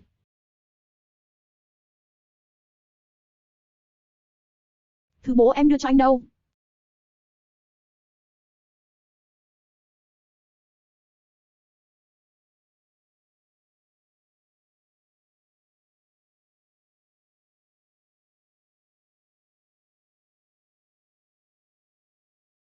Bác Hứa nói rồi.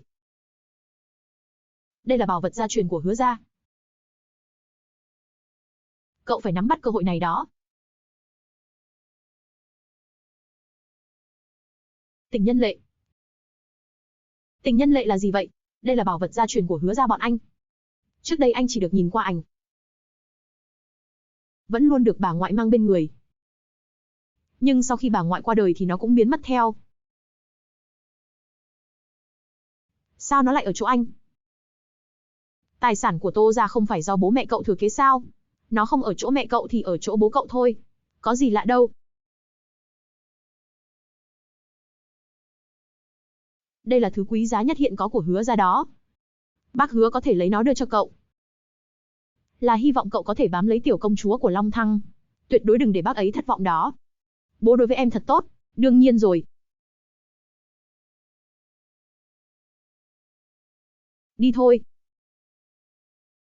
À đúng rồi, em đã chuẩn bị quà gì vậy?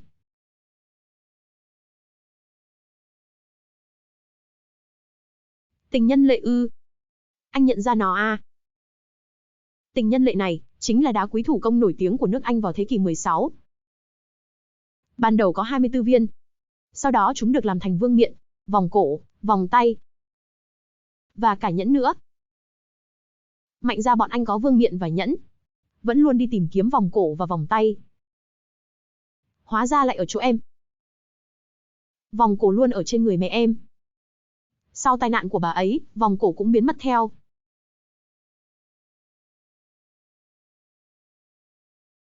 Đứng lại đó. Đứng lại. Mẹ. Sao chiếc vòng cổ này lại nằm trong tay con? Mẹ hỏi con đó, sao chiếc vòng cổ này lại nằm trong tay con hả? Dì Tô, câm miệng. Dì Tô, đây là bảo vật gia truyền bác Hứa đưa cho Triển Minh. Làm quà sinh nhật cho tiểu công chúa. À. Dì không chuẩn bị được quà nên muốn cướp của con trai dì à? Không phải dì vẫn luôn coi thường bác Hứa ư? Vậy ông Mạnh đây đã chọn được cho dì món quà tử tế nào chưa? Sao vậy? Hôm nay không diễn trà xanh yếu đuối nữa à? Dì Tô. Cháu là tiểu bối. Dì là trưởng bối. Cháu với dì vẫn luôn là kính trọng bề trên. Nhưng dì lại một mực dùng thái độ đó nói chuyện với cháu. Như này đi. Để mọi người ở đây đánh giá đi. Dì cướp đồ của con trai mình như vậy có đúng không? Tình nhân lệ này là bảo vật gia truyền của Tô gia. Trước đây vẫn luôn được mẹ tôi đeo bên người. Bà ấy đã đeo chiếc vòng cổ này vào ngày bà ấy gặp tai nạn, sau đó thì nó đã biến mất. Hứa Triển Minh, chiếc vòng cổ đã biến mất 25 năm. Hôm nay sao nó lại ở chỗ con? Không, không. Đây là của bố đưa cho con. Không phải là của con. Hứa Duệ ư? Dì Tô, sao dì có thể chắc chắn chiếc vòng cổ này là của Tô gia chứ? Bên trên cũng đâu có tên của Tô gia đâu. Bởi vì tình nhân lệ này vốn là một bộ.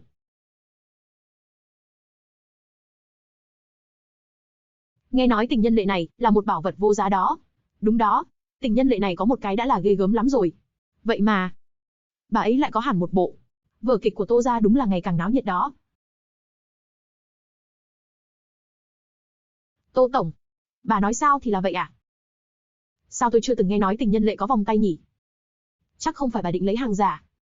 Nhân cơ hội này lấy đi vòng cổ của chúng tôi đấy chứ. Đúng đó. Đúng đó mẹ. Con chưa từng nghe nói tình nhân lệ có vòng tay, chỉ nghe nói về vòng cổ thôi. Ngay cả con trai bà ấy cũng không biết kìa. Đó là giả sao?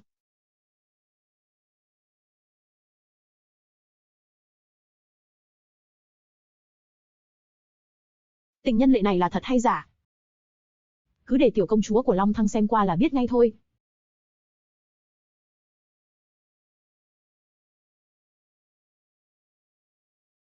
Các vị hãy đợi chút.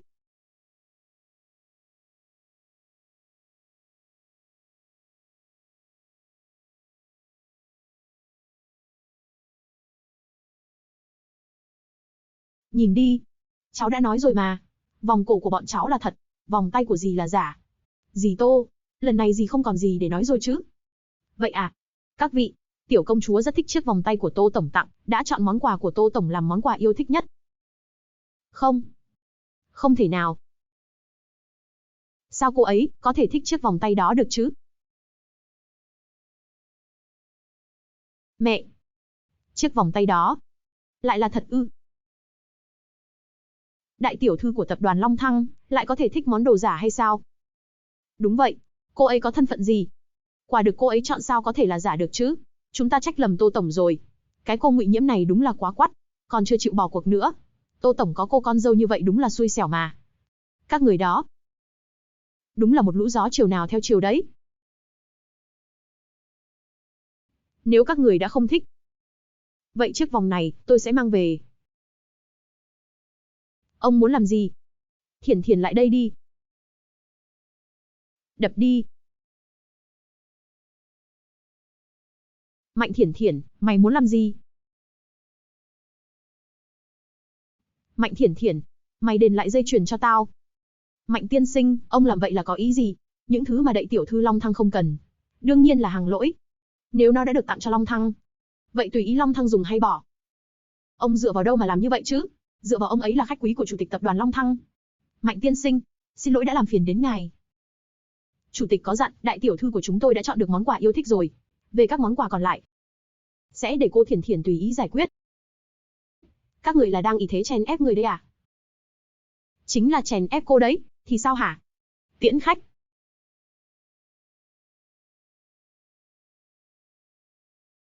Em vui vậy hả?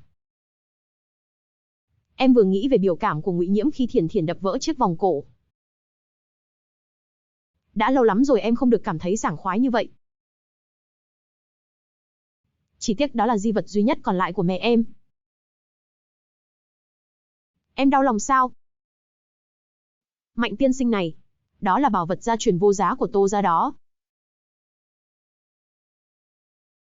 Có điều, dù giá trị có lớn đến đâu cũng không thể bằng việc khiến Thiển Thiển hạnh phúc. Chỉ là hơi đáng tiếc. Vốn dĩ em muốn từ nó điều tra một số chuyện. Tình nhân lệ. Không phải vừa nãy anh để Thiển Thiển đập nát rồi sao? Sao anh có thể để Thiển Thiển đập nó chứ? Trước đó anh đã dặn người dẫn chương trình đổi nó thành hàng fake rồi.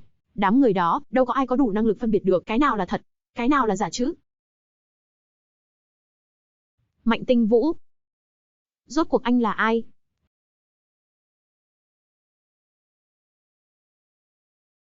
Phu nhân. Chúng ta mới đăng ký kết hôn được nửa tháng thôi mà. Anh có thể nghiêm túc chút được không? Có nói hay không đây? Vậy em trả lại anh đi. Có nói không? Em trả lại anh đi. Đây. Không thèm hỏi nữa. Cho dù anh có là ai, thì anh cũng đã nhiều lần giúp đỡ em. Không thể là người xấu được. À đúng rồi. Vừa nãy em nói. Muốn từ nó điều tra chuyện gì cơ?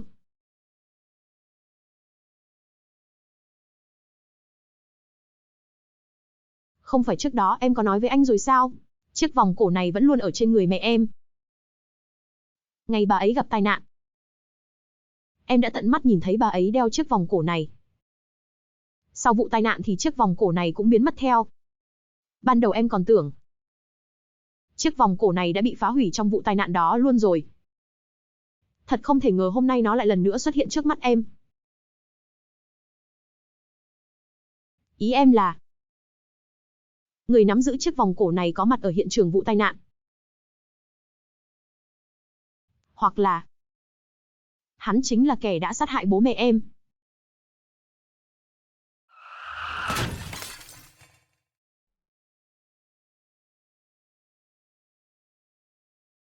Triển Minh. Hu hu, hu hu.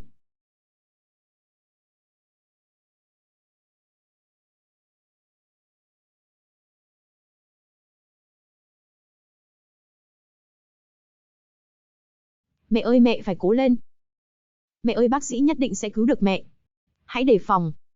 Mẹ nói gì cơ? Hãy đề phòng. Hãy, hãy. Mẹ ơi mẹ phải cố lên. Không thể được. Không thể được. A Minh. A Minh. A Minh. Hu hu hu. Hu hu hu.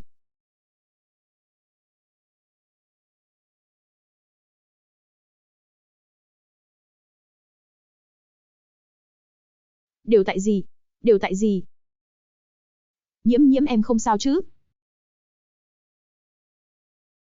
Nếu không phải tại gì? Nếu không phải tại gì chia rẽ bọn cháu? Triển Minh sẽ ra nông nỗi này hay sao chứ?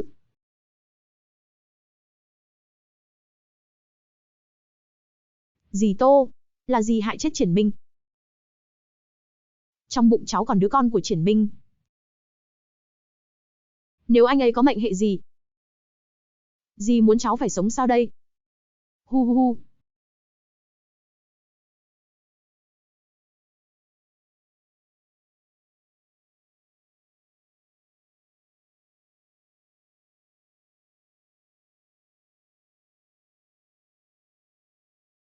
Tôi đã làm gì nó hả? Dì, dì. Báo ứng lớn nhất của Triển Minh chính là đã thích cô đấy.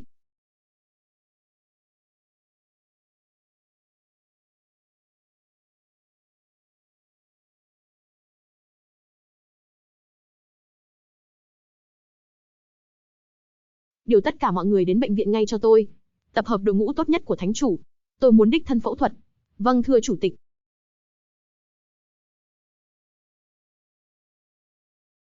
Anh vừa liên hệ với người phụ trách của tập đoàn thánh chủ. Nhờ ngài ấy đích thân đến thực hiện ca phẫu thuật cho Triển Minh. Em yên tâm. Con trai em, sẽ không sao đâu. Tập đoàn thánh chủ ư? Anh có thể liên hệ với người phụ trách của tập đoàn thánh chủ sao? Sao mình không nhận được thông báo nào nhỉ? Người phụ trách của tập đoàn thánh chủ nợ anh một ân tình cứu mạng. Môn phải của lão Trương này chính là giành người từ tay của Diêm Vương. Vậy nên tổ tiên có dạy, có ơn tất báo. Vốn dĩ anh muốn giữ lại cho Thiển Thiển khi cần đến. Nhưng bây giờ Thiển Thiển đã tốt lên nhiều rồi. Không cần đến ân tình này nữa. Anh là chủ tịch tập đoàn Long Thăng à? Sao em biết được? Hóa ra là vậy. 3 năm trước, ở nước ngoài anh đã cứu ai đó phải không? Đúng. Một người bị tai nạn xe hơi, lúc đó chỉ còn lại một hơi tàn thôi. Tình cờ là lão Trương đang thuyết trình ở bệnh viện gần đó. Anh đi ngang qua đó thấy, lập tức dẫn người đó đến cho lão Trương. Vậy nên người anh cứu khi đó là em à? Năm đó Tô Thị sắp lên sàn chứng khoán. Em đưa Ngụy Nhiễm đi công tác cùng, bị cô ta tính kế, gặp tai nạn xe suýt thì mất mạng. Là lão Trương đã cứu em. Ông ấy thấy em có năng khiếu về y học nên nhận em làm đệ tử kế nhiệm, còn giao toàn bộ tập đoàn thánh chủ cho em. Nếu năm đó không phải anh đưa em đến chỗ lão Trương, làm gì có Tô Anh của hiện tại chứ? Định mệnh. Thật sự thần kỳ đến vậy sao? Vậy nếu em là chủ tịch tập đoàn Thánh Chủ, thì con trai em không còn gì đáng ngại nữa rồi. Cũng chưa chắc đâu. Sao lại vậy? Năm đó bố mẹ em chết vì tai nạn xe. Em cũng suýt chết vì tai nạn xe. Bây giờ cả Triển Minh cũng gặp tai nạn xe tính mạng nguy kịch. Em vẫn chưa dám tin vào điều đó. Anh nói trên đời, lấy đâu ra lắm chuyện trùng hợp vậy chứ?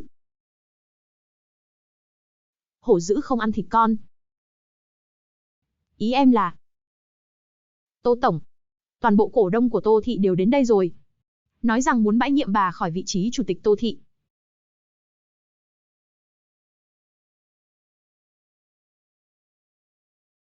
Các người có ý gì đây?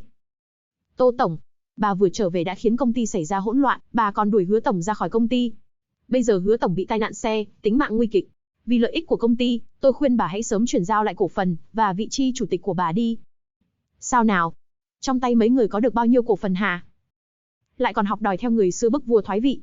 Tô Anh, tôi nhớ trong công ty có quy định. Nếu ban lãnh đạo làm tổn hại đến hình ảnh của công ty, tổn hại đến lợi ích công ty, thì hội đồng quản trị có quyền bãi nhiệm người đó khỏi chức vụ của mình. Ngụy Nhiễm. Hử, cuối cùng cũng lòi đuôi cáo ra rồi à? Từ đầu đến cuối chỉ dòm ngó vị trí chủ tịch này. Các vị, tôi đã làm chuyện gì ảnh hưởng đến hình ảnh công ty? Tổn hại đến lợi ích của công ty ra sao hả? Có đủ nghiêm trọng để bãi nhiệm được tôi không? Vậy đợi gì tôi đọc hết tài liệu này rồi hẵng nói.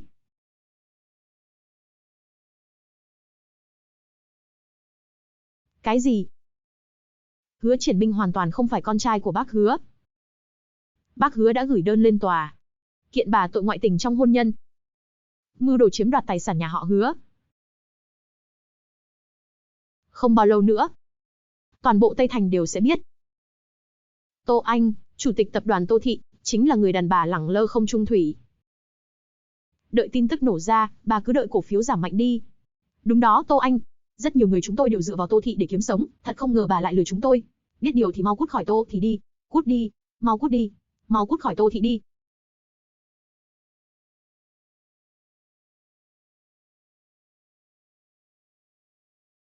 Các người cứ nằm mơ đi. Ơ kìa, Triển Minh không phải con của Hứa Duệ. Triển Minh lại không phải con của Hứa Duệ. Sao có thể như vậy chứ? Tô anh sẽ chịu trách nhiệm. Anh sẽ lập tức cưới em. Anh sẽ mãi mãi cưng chiều em. Tối hôm đó, người ở cùng mình vốn không phải Hứa Duệ. Điều tra mọi chuyện của tôi vào 25 năm trước, rõ ràng từng chuyện một cho tôi. Vâng thưa chủ tịch. Vậy còn phía thiếu gia? Tôi đã cử đội ngũ y tế giỏi nhất đến rồi. Đợi nó tỉnh lại, không cho phép nó gặp Hứa Duệ và Ngụy Nhiễm. 2. Khiến dì Tô phải thất vọng rồi. Dì Tô. Ai dô? Còn có tâm trạng ở đây uống trà cơ à? Các cổ đông đều đã bỏ phiếu bãi nhiệm dì rồi đó. Còn nữa, tôi đã tra được một số thông tin cho thấy bà biển thủ công quỹ. Tài sản đứng tên bà, sẽ sớm bị đóng băng thôi. Ngụy Nhiễm. Không giả vờ nữa à? Giả vờ gì cơ? Cháu không hiểu gì đang nói gì luôn á. Dì Tô ạ. 3 năm trước là cô đã dàn dựng vụ tai nạn xe hơi đó. Muốn tôi chết nơi đất khách quê người. Cô sẽ ngon lành chiếm Tô Thị đúng chứ? Quả nhiên không bị mất trí nhớ. Tô Tổng này. Nhưng mà, dàn dựng tai nạn xe nào cơ? Cẩn thận tôi kiện bà tội vu khống đó. Tôi sẽ đợi xem cô đắc ý được bao lâu. Đừng có quan tâm chuyện tôi đắc ý được bao lâu nữa. Bởi vì sắp không đắc ý nổi nữa rồi. Lên đi. Lôi ra ngoài. Cô dám. Nếu cô muốn thấy Tô Thị phá sản, thì tôi sẽ rời đi như cô mong muốn. Bà có ý gì? Tập đoàn Thánh Chủ về nước để phát triển. Có một dự án trọng điểm được đấu thầu công khai. Tôi đã đạt được thỏa thuận với họ rồi. Chỉ cần trong tuần tới tôi lấy được hợp đồng tại buổi đấu thầu, thì đối tác với tập đoàn Thánh Chủ trong những năm tới đều sẽ chọn Tô Thị. Không có bà, tôi vẫn có thể hợp tác với tập đoàn Thánh Chủ. Cô có thể thử xem liệu chủ tịch tập đoàn Thánh Chủ có thèm đếm xỉa tới cô hay không. À, còn nữa, toàn bộ vốn lưu động của tập đoàn Tô Thị đều được sử dụng cho buổi đấu thầu rồi. Nếu hợp đồng bị hủy bỏ, cô đoán xem Tô Thị còn lại gì cho cô lấy không? Tô Anh, bà đừng có mà đắc ý. Không có bà, Tô Thị vẫn hoạt động như thường. Vậy cô cứ thử xem. Được thôi. Vậy đợi buổi đấu thầu kết thúc, tôi sẽ tính sổ với bà sau. Đợi nhận được hợp đồng, tôi sẽ đuổi bà ra ngoài như một con chó. Đi thôi. Lập tức thông báo tin tức đấu thầu cho các gia tộc lớn biết. Còn nữa, truyền tin ra ngoài nói là tôi có ý định rút khỏi Tô Thị. Cứ đợi mà xem cô ta ngã thịt nát xương tan như nào. Ngụy tổng cô đến rồi, Triệu tổng. Ở công ty, ông dẫn đầu trong việc bảo vệ Tô tổng. Sao bây giờ lại khúm núm trước chúng tôi thế này? Ôi Ngụy tổng, sao cô lại nói như vậy? Nhân tài nối ngôi là chuyện thường tình. Bây giờ có ai mà không biết, Tô Thị chính là của cô. Tôi đương nhiên nguyện vì cô làm trâu làm ngựa. Có điều, cô thực sự có cách giành được hợp đồng với tập đoàn Thánh Chủ từ tay Tô tổng sao? Ông có ý gì? Bác Hứa đã thông báo rằng ông ấy sẽ mua lại Tô Thị rồi. Có vốn đầu tư của Hứa Thị, đám người của tập đoàn Thánh Chủ đó sẽ không ngốc đến nỗi đi chọn một bà già bị bỏ rơi như Tô Anh đâu. Ôi! Dì Tô!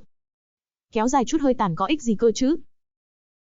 Nếu lúc đầu bà đồng ý tái hôn với bác Hứa, thì bác ấy đã không trở thành kẻ đối đầu với bà rồi. Xem ra dự án với tập đoàn Thánh Chủ, cô quyết tâm giành được nhỉ? Đương nhiên rồi, dự án với tập đoàn Thánh Chủ nhất định là của tôi rồi. Tô tổng, nếu bà đã quyết định từ chức rồi, thì việc gì phải quan tâm đến chuyện của Tô Thị nữa chứ? Ồ, có lẽ Tô tổng của chúng ta muốn đợi thời cơ để trở lại đó. Có điều tôi thấy tuổi của bà cũng không còn trẻ gì nữa rồi.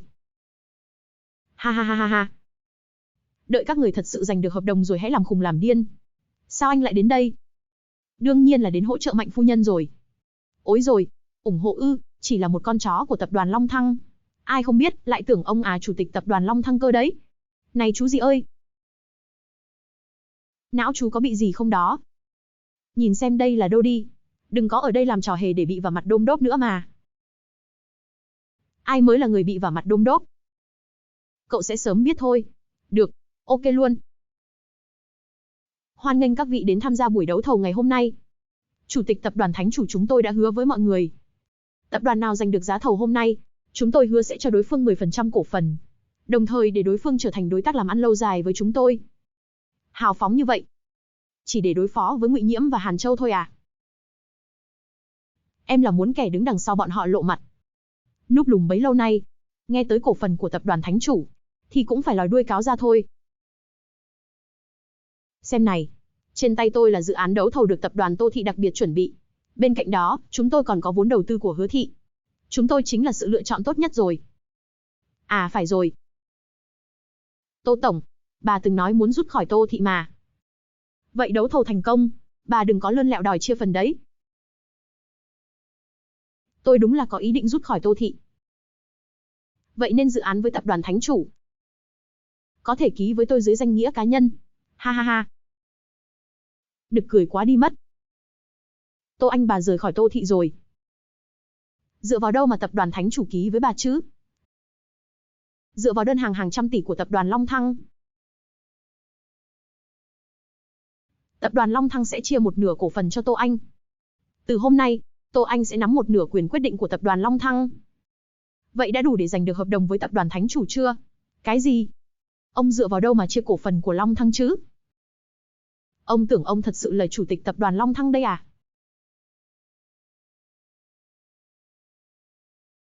Chủ tịch. Ông là chủ tịch tập đoàn Long Thăng ư? Cô đã từng ở trước cửa tập đoàn Tô Thị bắt nạt con gái tôi. Khi nào chứ? Con thiển thiển thiểu năng đó ư? Dám xúc phạm đại tiểu thư của chúng tôi. Không thể nào, tuyệt đối không thể như vậy được. Chuyện này sao có thể chứ? Sao nó có thể là con gái của ông? Sao có thể là đại tiểu thư chứ? Từ giờ trở đi, tập đoàn Long Thăng phong sát toàn diện Ngụy Nhiễm và Hàn Châu. Bất cứ gia tộc hay tập đoàn nào có liên quan đến họ, tập đoàn Long Thăng sẽ không bao giờ hợp tác với người đó. Ông không thể làm vậy. Nếu vậy, tập đoàn Thánh Chủ có ý định hợp tác với Ngụy Nhiễm không? Tập đoàn Thánh Chủ từ nay phong sát Ngụy Nhiễm và Hàn Châu. Các ngành liên quan đều không cho phép hai kẻ này xuất hiện nữa. Tô Anh, bà già chết tiệt này, năm đó, lẽ ra tôi phải tự tay giết bà mới đúng. Ngụy Nhiễm. Thật sự là em hại mẹ anh sao? A Minh. Anh thế mà vẫn còn sống. Nhờ ơn của cô, tôi đã trở thành như bây giờ.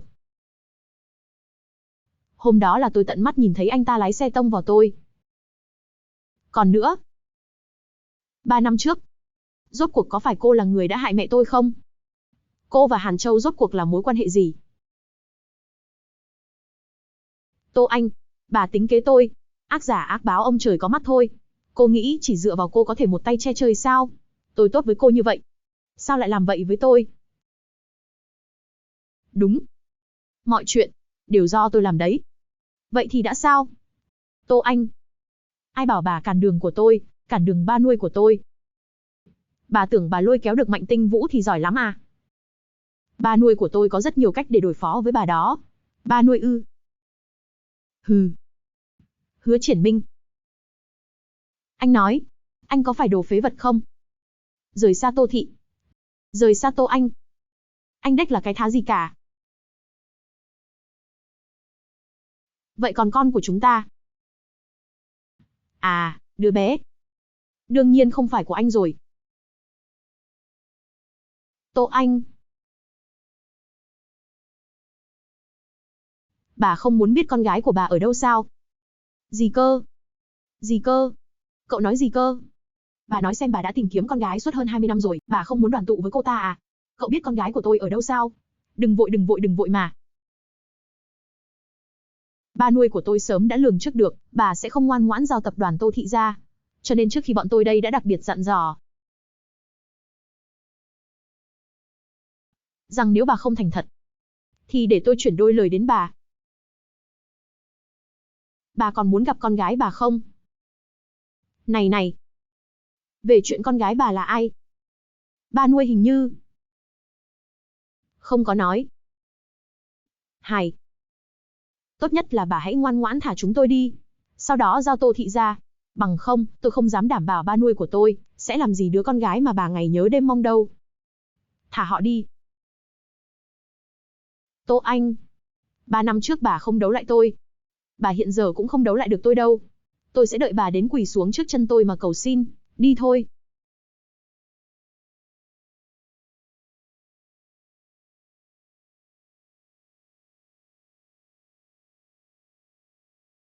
Mẹ.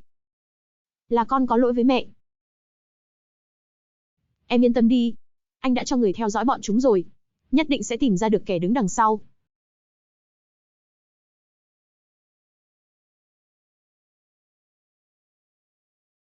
Tô Anh. Nếu cô đến đây một mình, tôi sẽ nói cho cô biết, con gái cô đang ở đâu. Là ông. Hứa Duệ. Hóa ra là ông. Rốt cuộc ông muốn gì? Con gái tôi đang ở đâu? Tô Anh. Cô lại ở sau lưng tôi ngủ cùng thằng khác. Tôi rất không vui nha. Hứa Duệ. Tôi hỏi ông. Kẻ năm đó hại chết bố mẹ tôi, là anh đúng không? Tôi khuyên bà nên sớm từ bỏ Tô Thị đi. Có lẽ tôi sẽ vì vui vẻ, mà trả con gái cho bà. Ha ha ha. Tô Anh. 25 năm rồi. Bà không muốn biết trong 25 năm qua, con gái của bà sống như thế nào, chịu những cực khổ gì sao? Và 25 năm trước, nó làm thế nào mà biến mất khỏi bệnh viện? Chẳng lẽ năm đó, cũng chính anh là người phóng hỏa bệnh viện? Chính anh đã đưa con gái tôi đi. Lập tức ký thỏa thuận chuyển nhượng vị trí chủ tịch. Giao toàn bộ tài sản dưới tên bà cho Ngụy Nhiễm. Sau đó một mình đến nhà kho của Tây Thành. Biết đâu tôi có thể cho bà được đoàn tụ với con gái. Bằng không. Ha ha ha. Tốt nhất ông nói được làm được. À đúng rồi. Tô Anh. Nhất định chỉ đến một mình thôi đó. Nếu bà dám báo cảnh sát, hoặc giở trò gì với tôi sẽ khiến cô. Đời này kiếp này mãi mãi không thể gặp lại. Đứa con gái nam nam yêu dấu của cô. Ha ha ha. Hứa.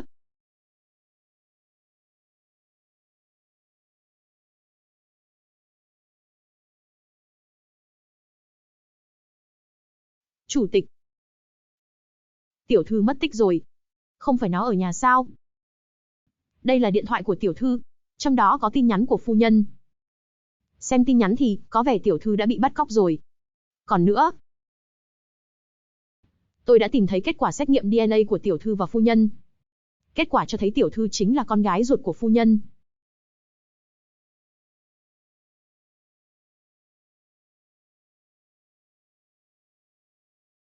Hứa Duệ. Hứa Duệ. Tôi đã đến rồi. Ông mau ra đây cho tôi. Hay. Bà cũng nghe lời phết nhỉ. Lại thật sự dám một mình đến đây. Xem ra bà rất nóng lòng muốn gặp lại con gái ruột rồi. Bớt phí lời, con bé đâu? Đừng vội. Con gái của bà ở đâu? Cái thằng năm đó ngủ cùng bà là ai? Bố ruột của Hứa Triển Minh là ai? Tôi đều sẽ cho bà biết. Ha ha ha.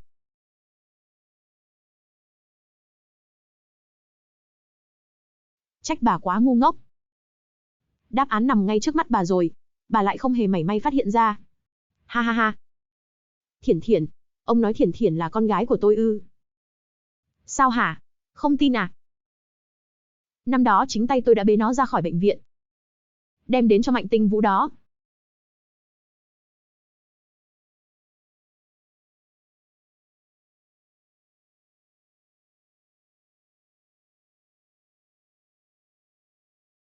Con trai. Đừng có suốt ngày dây dưa với đám con gái tệ hại đó nữa. Con đã đính hôn với Tô Tiểu Thư rồi đó. Con nhỏ đó quá nhàm chán cứng ngắt. Lấy vợ phải lấy vợ hiền. Con ở bên ngoài làm gì tùy con. Nhưng người vợ lấy về phải là tiểu thư danh giá. Con biết rồi. Tô gia là một con cá lớn. Đợi con lấy Tô Anh. Toàn bộ tài sản của Tô gia đều thuộc về chúng ta. Tiểu Duệ. Bác thấy con bé không ổn, chạy ra ngoài một mình rồi. Trời tối như vậy rồi. Một cô gái còn ở bên ngoài. Cẩn thận không còn trong trắng, làm mất hết thể hiện của Hứa gia chúng ta. Suy cho cùng thì đó cũng là một con cá lớn mà Hứa gia chúng ta câu được.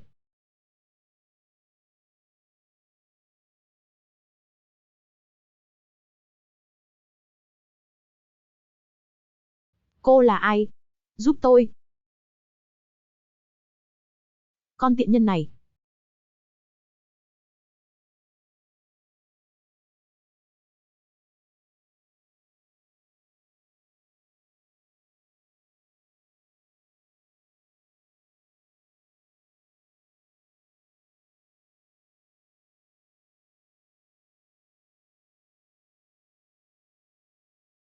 Tiện nhân. Tô Tô, em dậy rồi à? Sao anh lại ở đây? Chú gì nói với anh, tối qua em chạy ra ngoài một mình. Anh sợ em gặp nguy hiểm, nên vẫn luôn đi theo em. Tối qua anh đã ở cùng tôi à? Tối qua? Ngoài anh thì còn ai nữa chứ? Tô Tô, anh sẽ chịu trách nhiệm mà. Anh sẽ lập tức cưới em. Sẽ mãi mãi cưng chiều em. Đợi cưới xong, thì cô chết với tôi.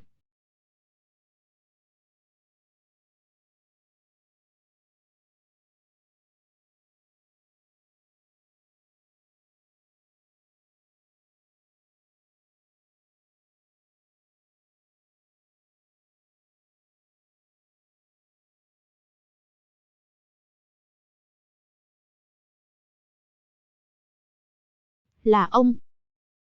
Tất cả đều do ông làm. Nào, ký tên đi. Ký đi. Đừng hòng. Tô Anh, cô lại dám đưa người tới cùng. Cô không cần cái mạng của Mạnh Thiển Thiển nữa à? Dừng lại đi. Đừng lo, có anh ở đây. Sẽ không để bọn chúng làm tổn thương Thiển Thiển đâu. Mạnh Tinh Vũ. Thế mà mày lại tìm ra được chỗ ở của bọn tao. Xem ra là tao đánh giá thấp mày rồi. Mày muốn chết thế nào? Chết ư? Kẻ phải chết là bọn mày đó.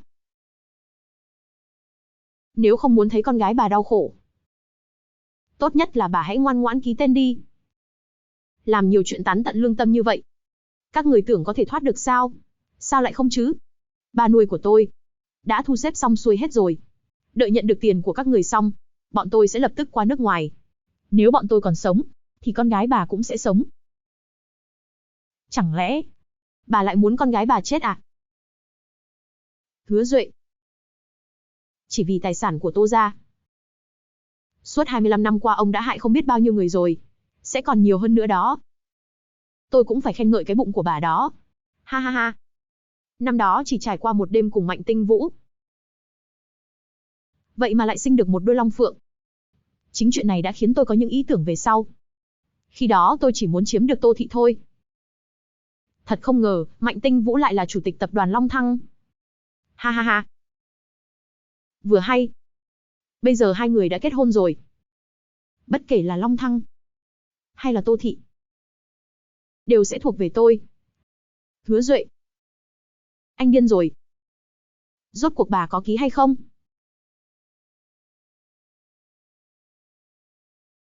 Ký.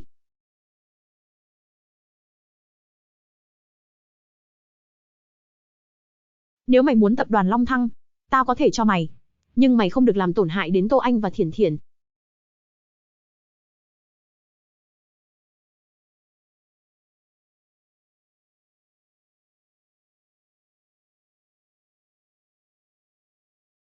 Ấy, Mạnh Tinh Vũ. Sao ông dám? Tô Anh, bà đi chết đi. Ha ha ha. Tinh Vũ, Tinh Vũ. Ha ha ha. Người đâu?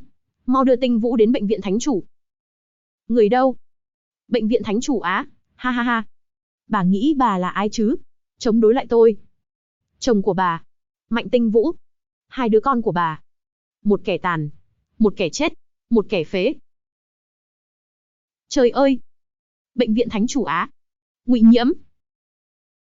Tôi còn tưởng cô thông minh thế nào. Không ngờ cô lại ngu si đến vậy. Tôi đã cứu được Triển Minh, thì tôi cũng có thể cứu được Tinh Vũ. Cho dù là Triển Minh hay là Thiển Thiển, hai đứa nó đều sẽ sớm hồi phục thôi. Người đâu? Bà có ý gì? Bà. Bệnh viện Thánh Chủ. Đúng vậy. Tôi chính là đệ tử kế nhiệm của Lão Trương. Chủ tịch tập đoàn Thánh Chủ. Gì cơ? Bà là chủ tịch tập đoàn Thánh Chủ Á? Cũng phải cảm ơn cô đó. 3 năm trước tôi gặp tai nạn, mới có cơ hội được Lão Trương nhận làm đệ tử, trở thành người thừa kế của Lão Trương. Không thể nào, rốt cuộc bà gặp vận cớt chó gì thế hả? Nhờ ơn của cô, tôi cũng không tin nổi. Vào tù mà nói chuyện đi. Tô Anh, bà đi chết đi. Mẹ ơi, mẹ không cần gấp gáp như vậy. Vết thương của bố không bao lâu nữa là lành rồi. May mà không bị thương đến nội tạng. Nếu không ở tuổi này của ông ấy. Tô Tổng, không ổn rồi. Mạnh Tổng ông ấy, anh ấy làm sao? Mẹ ơi, mẹ hãy khuyên bố đi. Vết thương còn chưa lành mà bố cứ đòi xuất viện. Vậy sao? Bọn em đến muộn chút nữa là vết thương lành luôn rồi. Anh đưa em đi mua sắm, để mẹ chăm sóc bố.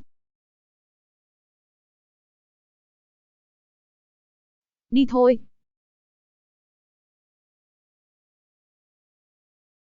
Họ của Triển Minh đã đổi lại rồi. Không ngờ nó cũng hồi phục khá là nhanh. May là không bị Ngụy Nhiễm để lại bóng ma tâm lý. Quan hệ của nó với Thiển Thiển cũng ngày càng thân thiết. Nó là con trai anh mà. Chỉ là nhất thời bị Ngụy Nhiễm làm mờ mắt thôi. Chứ không phải kẻ ngốc thật sự. Phán quyết có rồi. Hứa Duệ bị tử hình. Ngụy Nhiễm và Hàn Châu cả đời này phải ở trong tù. Quên hết mấy kẻ mất hứng đó đi. Này! Em không ngờ anh lại là bố của Triển Minh đó. Anh cũng không ngờ. Em lại thật sự là mẹ của Thiển Thiển đó. Mạnh Tinh Vũ. Hử. Vào đêm 25 năm trước. Thật sự là anh sao? Chứ còn ai nữa? Chúng ta cũng đã đến giai đoạn tình yêu tuổi xế chiều rồi. Cùng nhau cảm nhận chút nhé. Không còn đau nữa à? Ui da. Sao đấy?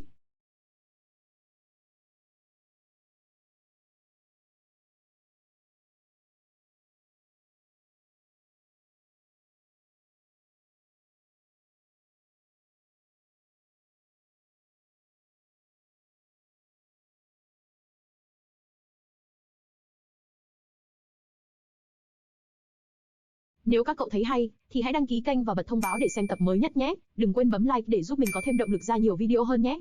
Cảm ơn các cậu đã quan tâm và ủng hộ kênh của mình nè.